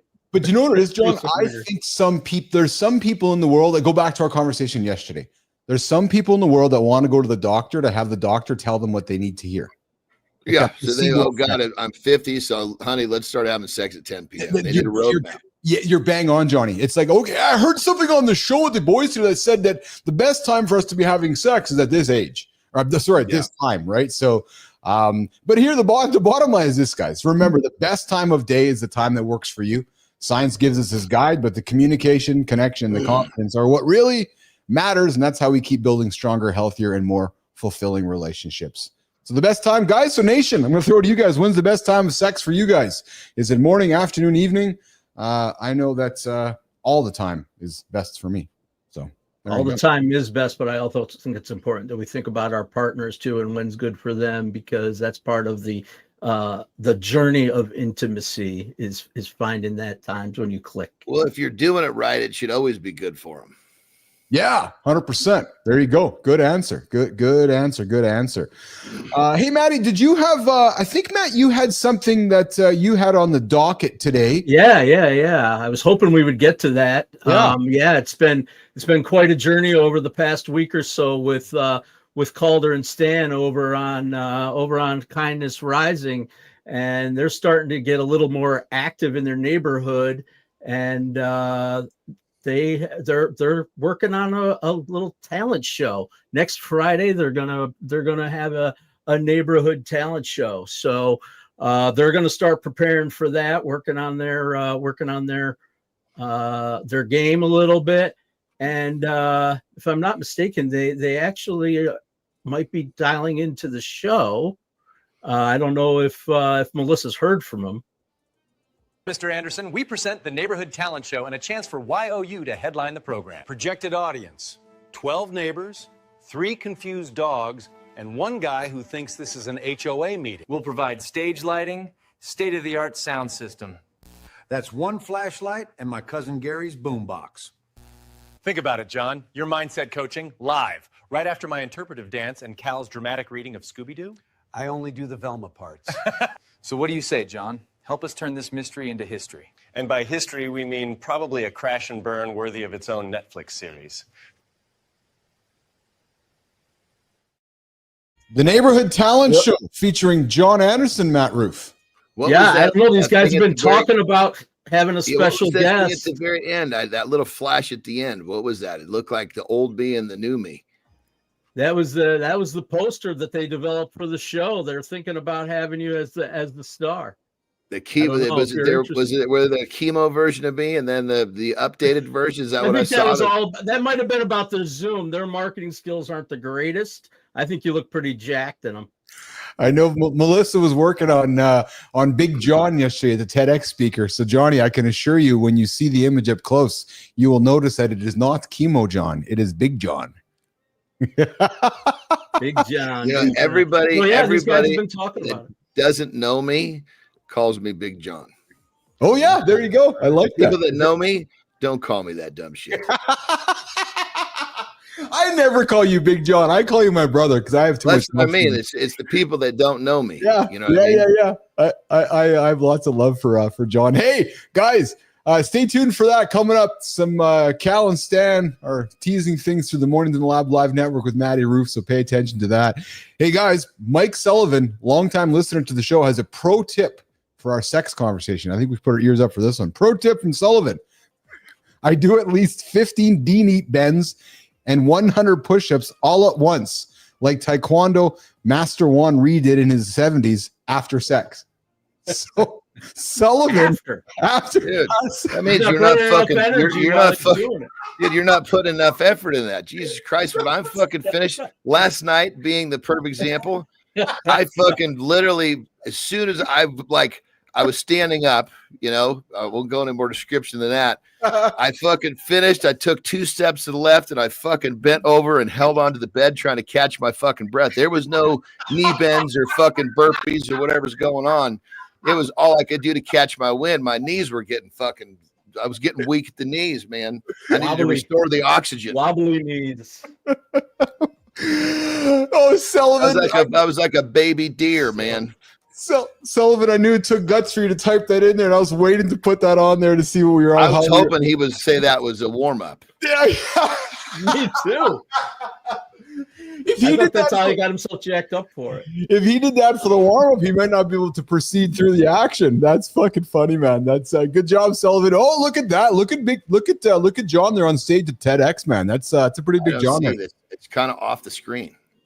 No, Yeah, right in the middle. Vertical or horizontal? Yeah, vertical. Check on the vertical there. Yeah, Oh, on the vertical, there's Johnny. Looking There we solid, go. man. Fucking big, man. Big shoulders.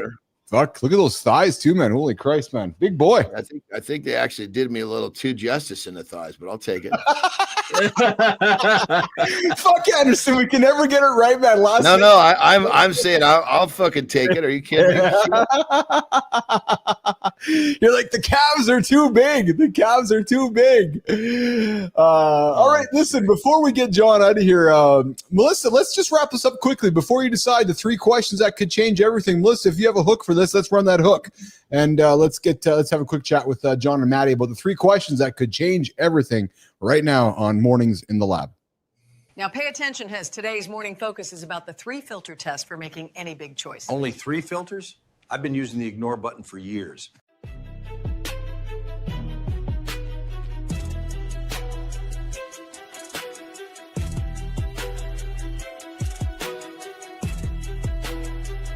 What separates men who make confident decisions from those who get trapped in endless overthinking and regret?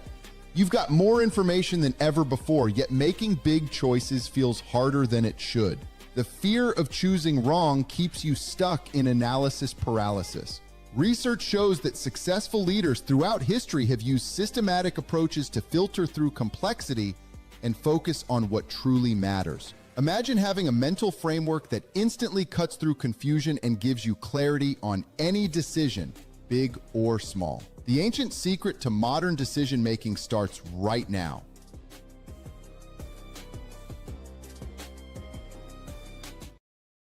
Mike Sullivan coming back, boys. Johnny, it naturally increases depleted testosterone. So after Mike Sullivan's done his work, he increases his depleted testosterone by doing push-ups and everything. And then Petrocelli says, I do want to see John Andersen's TED Talk, and B Drive says it should be interesting. I'd like to see a John Andersen TED Talk as well, 100%.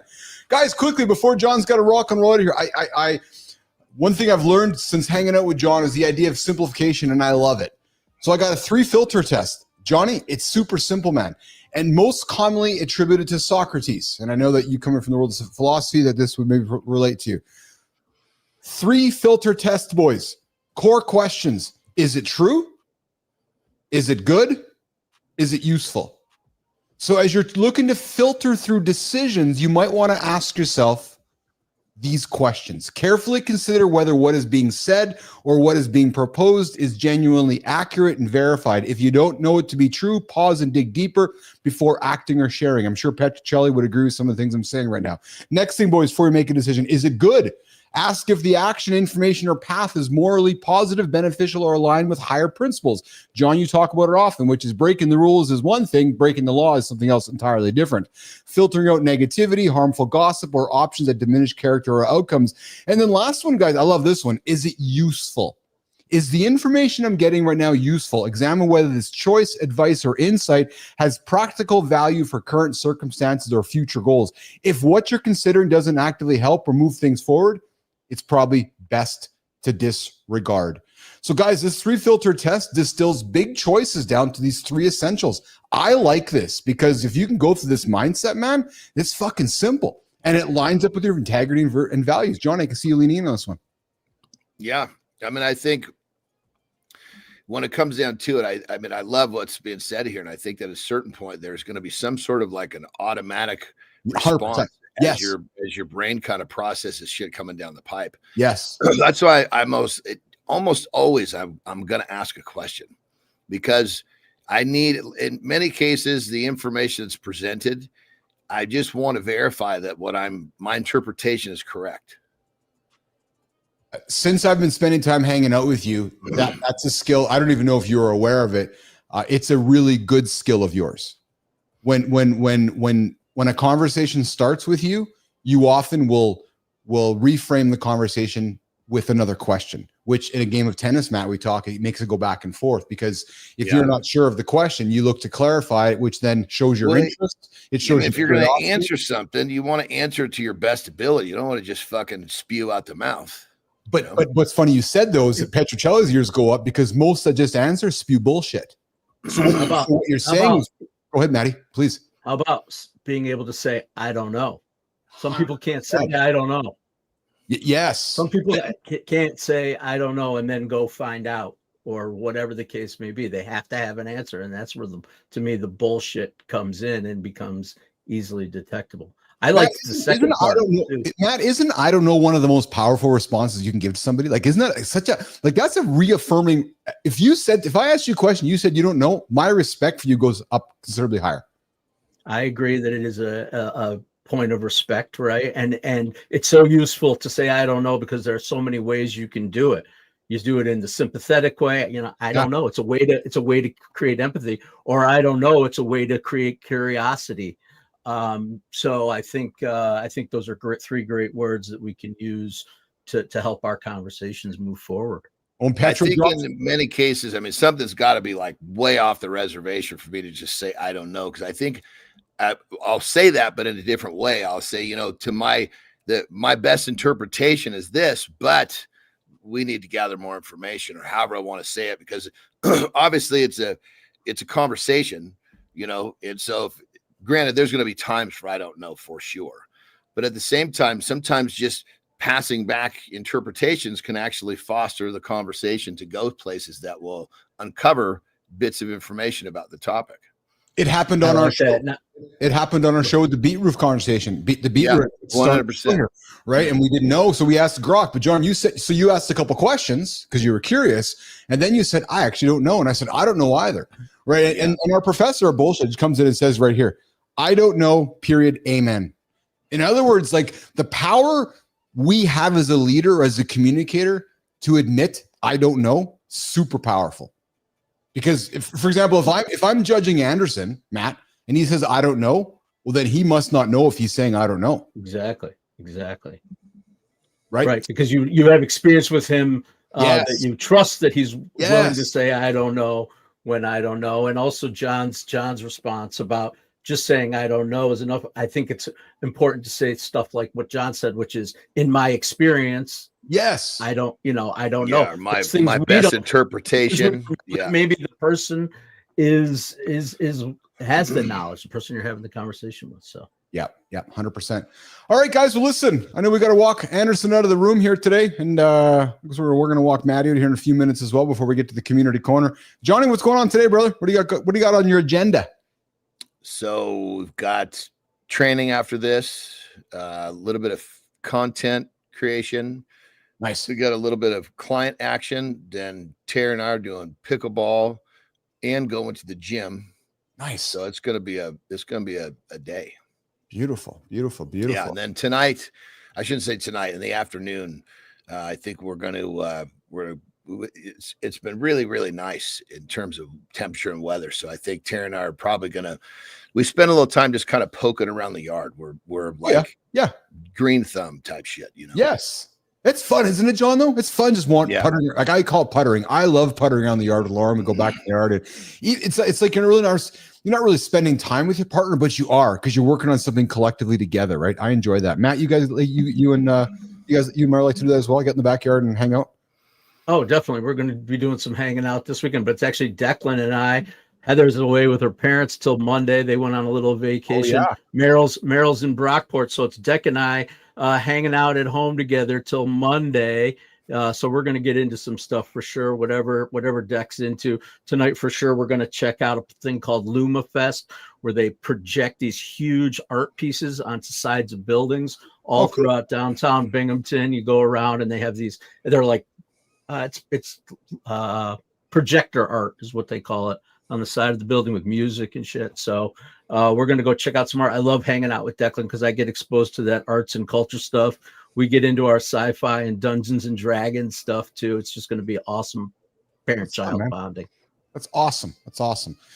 I'm getting ready for next week. I got a bunch of things to get organized before I get on the road next week. So, all right, boys. Well, listen, Andersen, lots of love, man. I appreciate you. Say hi to Terry. Have a great weekend. Actually, hold on before you go. Quickly go. Spartacus commented earlier here on weekends are too short. I wanted to talk to you quickly with your lifestyle tip. Your lifestyle tip was a banger today. I think that's one of the biggest life hacks that people need to but might want to consider trying. Is treating your Saturday and Sunday like your Tuesday and Wednesday. Game changer. I've been doing it now. I've done that almost my whole fucking life. Yeah, so now I haven't, but since we've been doing this show, I have, because I go to bed, I wake up early, but man, my morning's so productive without this show here, but it just keeps everything in check for me. And it's one of the simplest life hacks that I know many of us, I just think are taught or talked enough about, frankly, because we race through the 5 days to the weekend and we think the weekend is but it's just been such a game changer for me. So I appreciate putting it out there for people to create awareness around. It really is. Absolutely. Hey, Johnny, absolutely. I did check your math on that. 5 out of 7 days is 72% of the week. So that means if you don't get up and get after it on Saturday and Sunday, you're automatically missing 28% of a week's productive. So 2/7 was probably pretty close when I said my fraction. Yeah, two sevenths is 28% or so. There we go, baby. You got it right on there, man. But it just, I just saying 28%. Think about that. If you could do one thing to change 28% of your productivity, would you do it?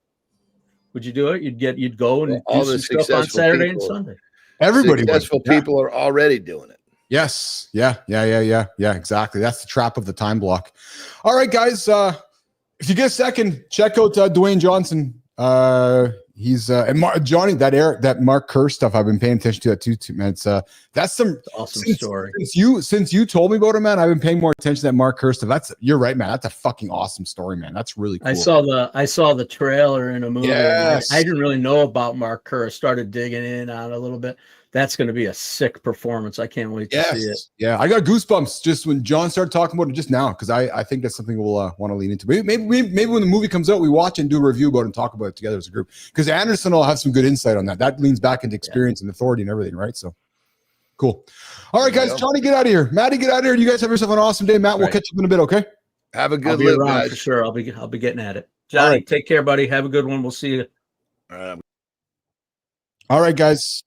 Okay, Melissa, let's get over to the community corner. Let's do a little transition to the community corner, and we'll keep the show rock and rolling here for the back 30 minutes of Mornings in the Lab.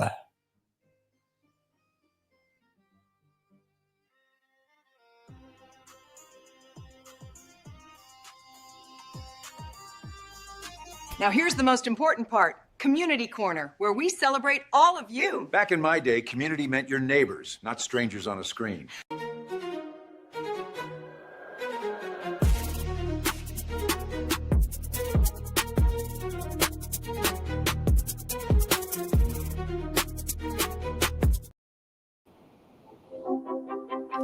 Yes, Lauren's running a big race on Sunday, guys. Let's throw her some love. Let's throw her some thoughts. Let's throw her some positive vibes. Okay, boys and girls, it's time for the community corner, where we connect YouTube, LinkedIn, and Substack on Mornings in the Lab. Today, we're going to ask 2 big questions. Just 2. We didn't have time for 3. No, Melissa said I only got time for 2 today. All right, just 2. Just 2 questions today. What happens when you let your anger drive the wheel, and how much of your life could change if you just stopped making so many decisions? Well, let's break it down. Boys, let's start on Substack. Leashing the Rage Demon. In his post, When Your Temper Costs You Everything, the crazy old man, no, not Keith, not Johnny, Matt Roof. Oh, sorry, that's not the right script. Describes uncontrolled anger as the rage demon. A bodyguard born in boyhood when vulnerability felt unsafe, the demon shows up in adulthood as explosive anger, wrecking relationships, health, and careers. The biology is real. Low testosterone, high cortisol. Cortisol is a killer, guys. Cortisol is a killer. Low testosterone, high cortisol, and environmental toxins stack the deck against men. The culture's twisted. Men are told to open up, but punished when they show fear or sadness. So anger becomes the default. We end up reacting instead of responding. So naming the fear under fire. What's that fear, boys? Name it. Am I afraid of abandonment? Am I afraid of failing? Am I afraid of being seen or weak? Am I afraid of losing control? Well, anger doesn't disappear. But when you discharge it safely, you find a supportive pack and you give it a constructive job, it becomes fuel for growth instead of destruction. So Nation, Lab Nation, what job is your anger doing for you right now? Where are you addressing it? Where are you putting your anger? Are you putting that energy in a right direction? Or are you putting the energy in a wrong direction? Let's move our attention over to YouTube. Yep, 5 rules to kill decision fatigue. Guys, we're talking decision fatigue today. I hope by the time you end this show, you guys are all wrapped up with how to make decisions and how to get over that fatigue. Jonathan Goodman, in his video, 5 Rules to Overcome Decision Fatigue, lays out a playbook for choice minimalism. Because brain fog isn't about being tired.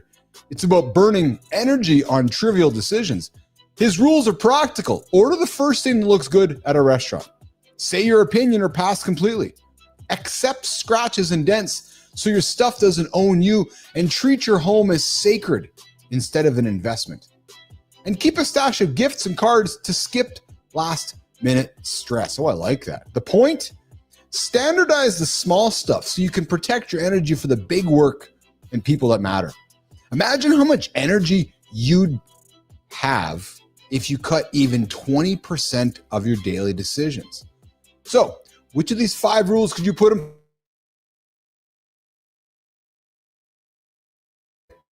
for something coming up? Guys, from battling your inner rage to trimming down your daily choices, today's Community Corner is all about control, where you lose it and where you can reclaim it. So if you want your story, guys, if you want it featured on Mornings in the Lab, the Community Corner, I invite you to follow us, tag us in the next post so we can shine a light on you guys and talk about your content right here on Mornings in the Lab. All right, Melissa, let's get to the Creator Spotlight. I know we got somebody to celebrate over here in Substack.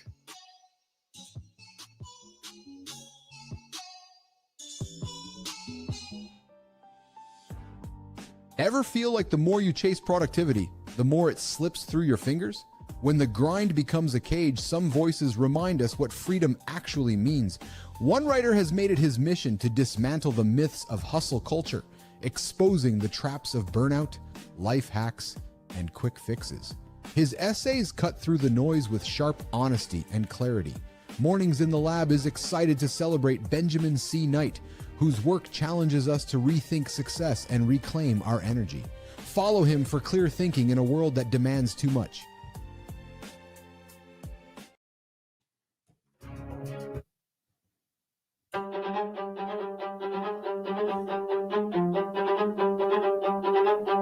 Need to have a sip, Benj. I need to have a sip, Benjamin K. Knight. I do. I need to wet my lips before I talk about you. Yep. Most of us have been there, staring at a calendar packed with tasks, wondering if all that effort is leading anywhere. Well, what I love about Benjamin's perspective is how he gives us permission to stop pretending. Stop pretending there's a perfect system or a shortcut that will fix it all. Instead, he pushes us. He pushes us forward and towards something more honest, living with clarity in a world that doesn't always make sense. Well, Benjamin's writing doesn't feel like advice.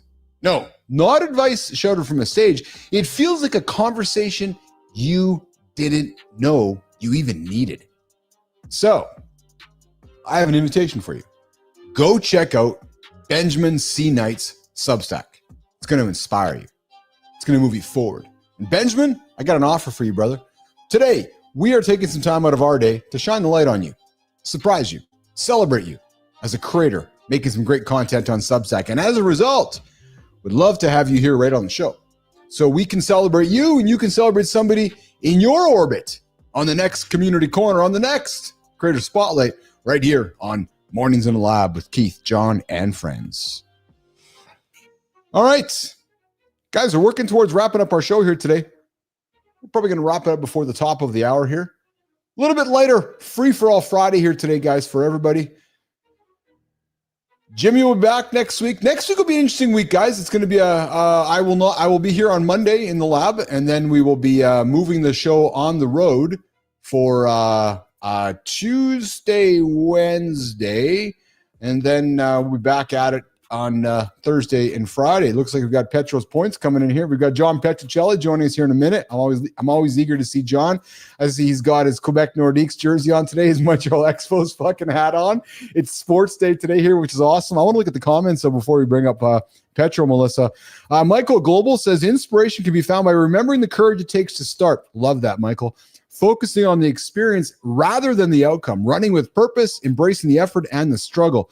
And it's true, Michael. Just do it. Just get her done. That's why I like to say we're getting up and getting after it. I think that's the whole idea. Create that momentum to create that energy and move forward. And do it. Pay attention to the lady in the red dress. Yeah, very well said. Spartacus, change our daily routines. Don't think too much about it and go for it. Go for it, and life becomes more interesting not knowing. We have to go back to being a kid again. As children, we are not afraid of the unknown. So true. So true. Bernard, I'm living in plenty of unknowns, but the knowns are solid at this point, so solutions are possible. Bernard, that's awesome, man. I like how you frame that. I'm living in plenty of unknowns, but the knowns are solid at this point, so solutions are possible. That's brilliant. That's very, I like the sounds of that. Because many of us are living in a world of unknowns, including Frankie and Tommy. But I like what you're saying, because when you look around, the knowns give you the confidence that to solve the unknowns, there are solutions in front of you. Love that. Well said, Bernard. All right, Melissa, let's bring up Petro. Let's see what Petro's points are for the week. There he is. What's going on, brother? I said to Melissa yesterday, I'm going to work on making an intro for you so that we can solidify our Petro's points with the bullshit himself. John V. Petrocelli joining us from Virginia. Or North Carolina. That's from North Carolina, yeah. How are you, pal? So step back. Let's see the jersey, the front of the Nordiques jersey. Oh, what are you talking about? Is that a Nordiques jersey you got on there? Yeah. Oh, this. Oh, yeah. You're talking about. Yeah. You guys, there you go. I like that. Fuck, that's a lot. The most beautiful threads ever put together. This thing was probably blessed by the Pope or something. I mean, it looks all clean. He has flowers on it. You know? Dude, looks all clean, and look at you. You got the Expos hat on. John Petrocelli living in 1980 today. I figure, you being in Canada and all, I figured or assume you have some Canadian viewers, and I think we really it's time to bring back the Nordiques and the Expos immediately. Yeah, well, there. So let's talk about that. I do wonder if there will be a day that Quebec gets a hockey team back. I think it would be great if it did. I really do. I don't know if the economics present itself in a way that it works, but I think it would be awesome to have a team in Quebec, have that rivalry between Montreal and Quebec, and yes, so right. Yeah, they got the Habs, but that was the best rivalry. I mean, with Larry Robinson and the gang. I mean, they just I usually sided with the Habs, but yeah, you can't beat this jersey, and I'm just tired of people asking me what does that mean? I'm like, you don't see the M, the E, and the B there very clearly. We need those teams back. But I love it. All right, so what's Petro's points for this week, brother? I know you're an active participant. I'd love to hear what you have to say, brother. I'll keep it to 3. I love it. I love it. But I'll keep it to 3. So yeah, I think I really loved Wednesday's show with Carrie Schweer. Yes. And I thought she talked a lot about moderate drinking as being a potential problem and thing. I wondered though, do you think that everyone has their poison? Oh, I think we all have our poison, don't we? Whether it's food, whether it's alcohol, whether it's cannabis, whether it's I'm gonna suspect. So mine's cannabis and food. Like I struggle with food, my food addiction, certain foods. Like I struggle with certain things for sure, 100%. Yeah, I think it could be. Yeah, if it's not alcohol, it might be drugs, or it might be women, or it might be 100%. Fat grams, or video games. It just seems that no one is, I think John had said, it's a really good point, that no one is going to say they have a problem, but I find that people will report what their poisons are. If you ask them, so what's your poison, or what are your poisons? What are and they usually have a couple of things that they're able to list. Oh yeah. So I have poison I keep inside my lab here, and it's a jar of peanut butter to remind me that and I tape it up. Yes. Like it's so I have an untaped jar upstairs. I'm back eating peanut butter again, but I had to tape this up a year ago because I was having a problem, Petra. Like I get a tablespoon and I could eat a jar of this thing here in less than a week. Yeah. Like actually. Yeah, that's gotta, I never even thought of that as a poison, but yeah, crunchy peanut butter would be a poison for me. Oh, you too then. Yeah, see, exactly. Yeah. And then you mix some chocolate chips with this thing. So I'm still surprised nobody has invented chocolate chips and peanut butter. So in other words, here's a hack. Take a bag of chocolate chips, generally milk chocolate better than semi-sweet, but if you pick your poison, open up a good old jar of crunchy Adams peanut butter, dump the chocolate chips inside of it, mix it up. Fuck, Bob's your uncle. A few years back, my kids came to the kitchen and like, Dad, there's chocolate chips in the peanut butter. I'm like, oh, fuck, you guys opened the wrong jar. That's your dad's jar. Yeah. You shouldn't have shared that with me. I don't but yeah, I will usually put crunchy peanut butter in just about any type of ice cream. It just makes, whip it together, like almost like a fine butter. But yes. Yeah, but anyway, I think a lot of what she talked about applies to everyone. Yes. It's easy to say, well, I don't have a problem with alcohol, but there's probably something, and you just replace everything that she was talking about with your own personal poison. I thought it applied. So yeah, I wanted to hear even more about what she's doing, and I enjoyed her energy. I thought her energy was great. I thought she had a great energy. I thought her message was great. She talked about the decide framework. But what I really enjoyed is just back to your point is that she just created awareness around this idea of doing something like moderately drinking is probably no better than just stop drinking. Yeah, if you can, if you fill that time with something much more functional that is going to get you what you want. I think that's what people are usually looking for with whatever poison they have. They're trying to fill some gap, fill something that's enjoyable, or they think they need, but probably don't. Number two. So yeah, I really think can we get someone to talk with Mike Tyson? I mean, or even just to watch the last hour of today's show, and with clarity and decision making. Yeah. I don't know if there's much clarity in decision making in Mr. Tyson's brain. Yeah, well, I'm thinking what's left. Yes, and we know from scores of medical psychological studies that as you age, your brain is much more vulnerable to things like CTE and its ability to recover from trauma. And a boxing match is full of head trauma. That's all that it is. Yeah. So and he's going to be almost 60 by the time, if that fight occurs when it's supposed You're right. to. You're right. He'll be really close to 60 years old. Yeah. And I'm just thinking, well, will he even enjoy the money that he's going to reap from that fight if if he's damaged, beyond repair, so there's not a lot there now, but I mean, I think, with what's left, why risk it?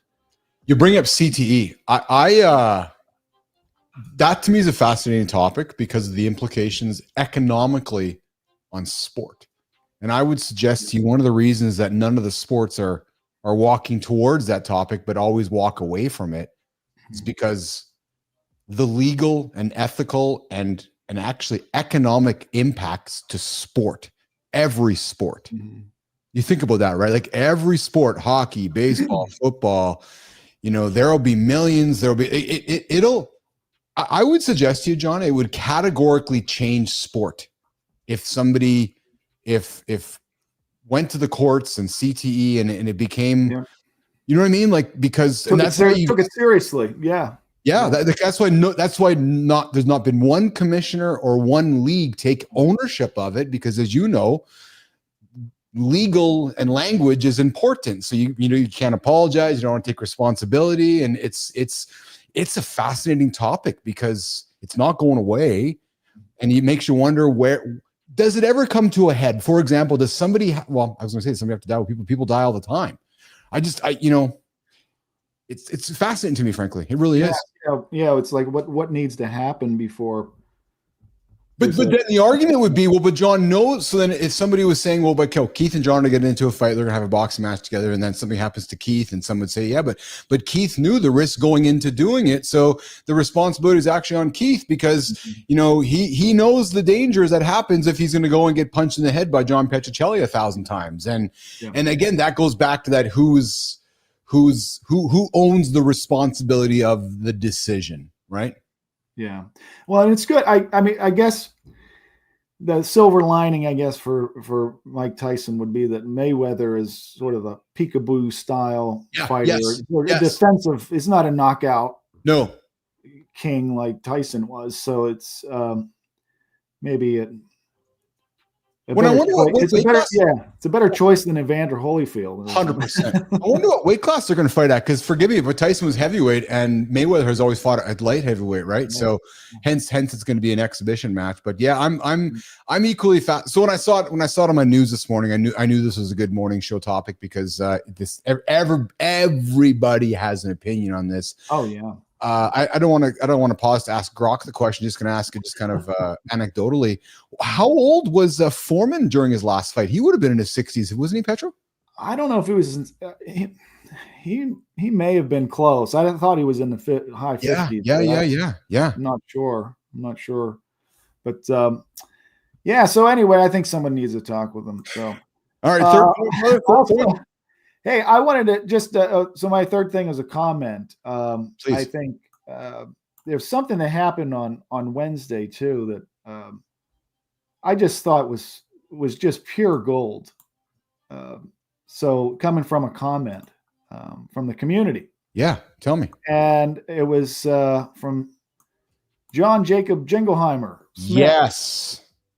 He said, if you're wondering what the definition of a good dad is, it's probably something like a father who questions whether he's a good dad.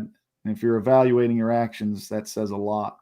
And I just thought that was pure gold, but your reaction to that was pure gold. And that's just not something that you find on any podcast or any, live stream. Is just, you just don't find that. And I would say just keep after it, man. It's keep going, because that touched me too. That was I haven't stopped thinking about it. I had tears throughout that day because it was because I struggle with it, brother. I do. I struggle with, I've talked about, you said we should have more conversation about being a dad, and it was nice to have JJS just acknowledge that if we're asking that question, then that means that maybe we are a good dad, because if we're not asking it, that means we're not paying attention to it, right? So it's you being a psychologist, having awareness and kind of thinking about, you have an expertise in these kind of things. So to hear that comment from you is meaningful to me, because it means that it created awareness in me as a human being, and hopefully awareness in other fathers as well, right? Maybe even yourself. Absolutely. I mean, I've been thinking about it since then too. Yeah. And I thought that was brilliant. I wish I had said that. But it was it was just such a raw and moment that you don't get that. You don't get that elsewhere. What's the power of live? It's power of live dialogue, right? It's power of community and connection, right? Like, I'll tell you, and I'll say it on the air publicly here, I'm really enjoying this segment with you showing up. Like and it's funny. yeah, like I said, we meet with the guests after. And, yeah, like I said, too, take me or leave me too if there's a fit, or not. But yeah, because I listened throughout the week, and I love it. No, I'm a fan of these Friday segments. Petro's points, I'm calling them 3 points from John Petrocelli, pays attention and comes back and drops some stuff. Michael says, get this, Michael in the comments, Dad, decide, announce, and defend. Oh, I like that. A real man knows how to clean the I saw that too. That's a great one. There were a few acronyms for Dad that came through that I saw, and it totally gave me a different perspective, and I'd never thought of that before. So yeah, that was big. But when you get multiple minds together, sometimes too many cooks spoil the broth. But I usually think, more information and more perspectives is at least 99 times out of 100 better. Yes. Hey, before I let you go and walk you out of here, before I wrap up, quick question for you about one of the topics for today. Coming from a world of psychology and so forth, what about this idea of decision fatigue? Yeah, decision fatigue, and we call it in research and social psychology, judgment decision making, we call it choice overload. Oh, the opposite of it. Yes, and there's a ton of work on that, and the anxiety is a different type of anxiety that you can kind of escape. Usually, a lot of times people will escape it by, I'm not going to make a decision, but that's still a decision. Yes, it is. Yes, so that's huge, and there's a lot of actually what you talked about today with decision clarity. Yeah, that's even a bigger area. I had all kinds of notes on that, and it's going to take too much time. Yeah. But yeah, it's we have it probably more now than ever. Well, sure. From everything from your favorite yogurt flavors. Look how many there are to choose from in the grocery store. There's like 90 different yogurt flavors. All the way to what we consume through media, television, and all of the choices. There's just so much, and everything in between. So, I think this is probably a topic too that's gotten a lot of attention. Probably not even the attention that it fully deserves, because I think the most of the work that was done on choice overload was done in like the 80s and 90s. Interesting. But we have a different world today. Yeah. So I actually think this is one of the areas that we don't fully understand, and there's a lot of work to be done. So here's a question for them. Why do professors and institutions still continue to give out multiple choice questions and essays and exams? Yeah. Well, I'm one that doesn't. Interesting. I'm one, for more selfish reasons, because they're hard to write. I'm sure they are. Yes. It's really hard to write, even just with 5 multiple choice answers. And then it becomes sort of a semantic, words. Yeah. Kind of, like, is it a semantic kind of trick here? And that's not a fun exam. So I usually use short answer essay exams in all of my courses. So I'm much more interested in what are you able to actually recall and work with and apply. You can't do that with a multiple choice exam. Yeah. So I guess if you have 500 students in a class, and you have one one teaching assistant, maybe you go with the easy multiple choice. It's the resource. It's easy to grade. I get it. Yeah, my courses usually only have 16 students in them. So at Wake Forest University, we have small courses, small classes, but yeah, it's usually in those bigger, much more common courses where you've got anywhere from 100 to 500 students, sometimes 800 students. It's kind of hard not to go with a multiple choice. So it's just efficiency, really. It's not that it's a better test. Gotcha. B Drive, have a good weekend, brother. We'll see you in the community. All right, John. Well, listen, we're going to wrap up, man. What do you got going on this weekend? What's on your agenda? Give me one thing you're doing this weekend. I'm going to be working on my Signals Substack newsletter. Oh, fantastic. Try to put that thing out 5 weeks early. Yeah. Signals Substack. Nice. They're focusing on experiments in business. Ooh, I like that. Interesting. Yeah, field experiments in business that need to be on full blast. So that's what I'm working on. Awesome. Well, here's an invitation for you. When you make some great posts that are of value, and I know you create great content, drop them our way. We'll talk about them. We'll make a conversation around. Let's do it. All right, we'll do. All right, pal. Well, listen, you have yourself a great weekend. I appreciate you. Lots of love from me to you. I always enjoy this segment with you. I really do. I mean that very sincerely. So I look forward to it every Friday. Petrol's Points, because I know you're tuning in. So, and I know your dad does too, because I get texts from your dad. Oh yeah, he loves it. That's awesome, man. That's awesome. Go Expos, go Nordique. Hockey's around the corner, brother. My Jets are training camp starting here again, so I'm excited about that. Yeah. All right, thanks so much. All right, pal. Take care. All right, Melissa, let's walk John out of here, and we're going to work to reset here and work towards wrapping up Mornings in the Lab with Keith and John. Guys, what a fun week it's been. A little bit of a lighter week. Hey, we're spending some time in September here resetting the show. Like I said to you, I think at the beginning of the week here, it's a reset month. Not a month I'm focusing on going up the mountain. Not a month I'm focusing on going down the mountain. It's a month that I'm focusing on strengthening our stride to get to the next few steps over the next few months of the mountain. So, guys, I enjoy all the energy you guys bring. I enjoy the comments. I enjoy the feedback. On behalf of Melissa, Jimmy will be back on Monday. Next week will be an interesting show too. So I'll be here Monday in the studio. I'm going to be in Saskatchewan Tuesday and Wednesday from some hotel. See how that's going to work out. What's up, Michael? What's up, Lady Drew? Johnny's going to be on the road too. So we'll do a show on the road next week. So they might be a little bit shorter shows, an hour and a half. But we're going to work on figuring those out. My goal here is to learn how to take this show on the road and have success with it. So, bear with me while we figure that out. Spartacus, I appreciate you, man. Have a great weekend. Michael, have a great weekend. And if we have our shit together, I will do some private live stream this afternoon with some teaching. But only if I got my shit together. If not, we're going to keep working on some stuff behind the scenes for you guys. So, all right. Well, listen, on behalf of Melissa, great job on the buttons. I'm love having Melissa behind the scenes. Maddie, thanks for helping out in the community as well. Spartacus, I appreciate you, man. Best of luck to you as well. So on behalf of the whole crew, John Petrocelli joining us as well. Good time out there. Lady Drew, Adam Holroyd, the entire gang, Lauren. Have a big race on Sunday. Lots of love, guys. B-Drive. Have a good one, guys. We'll see you throughout the weekend, and we'll see you on Monday. Ciao. There has to be a better way. Where have you been, brother? Dave, I've been working on a new podcast.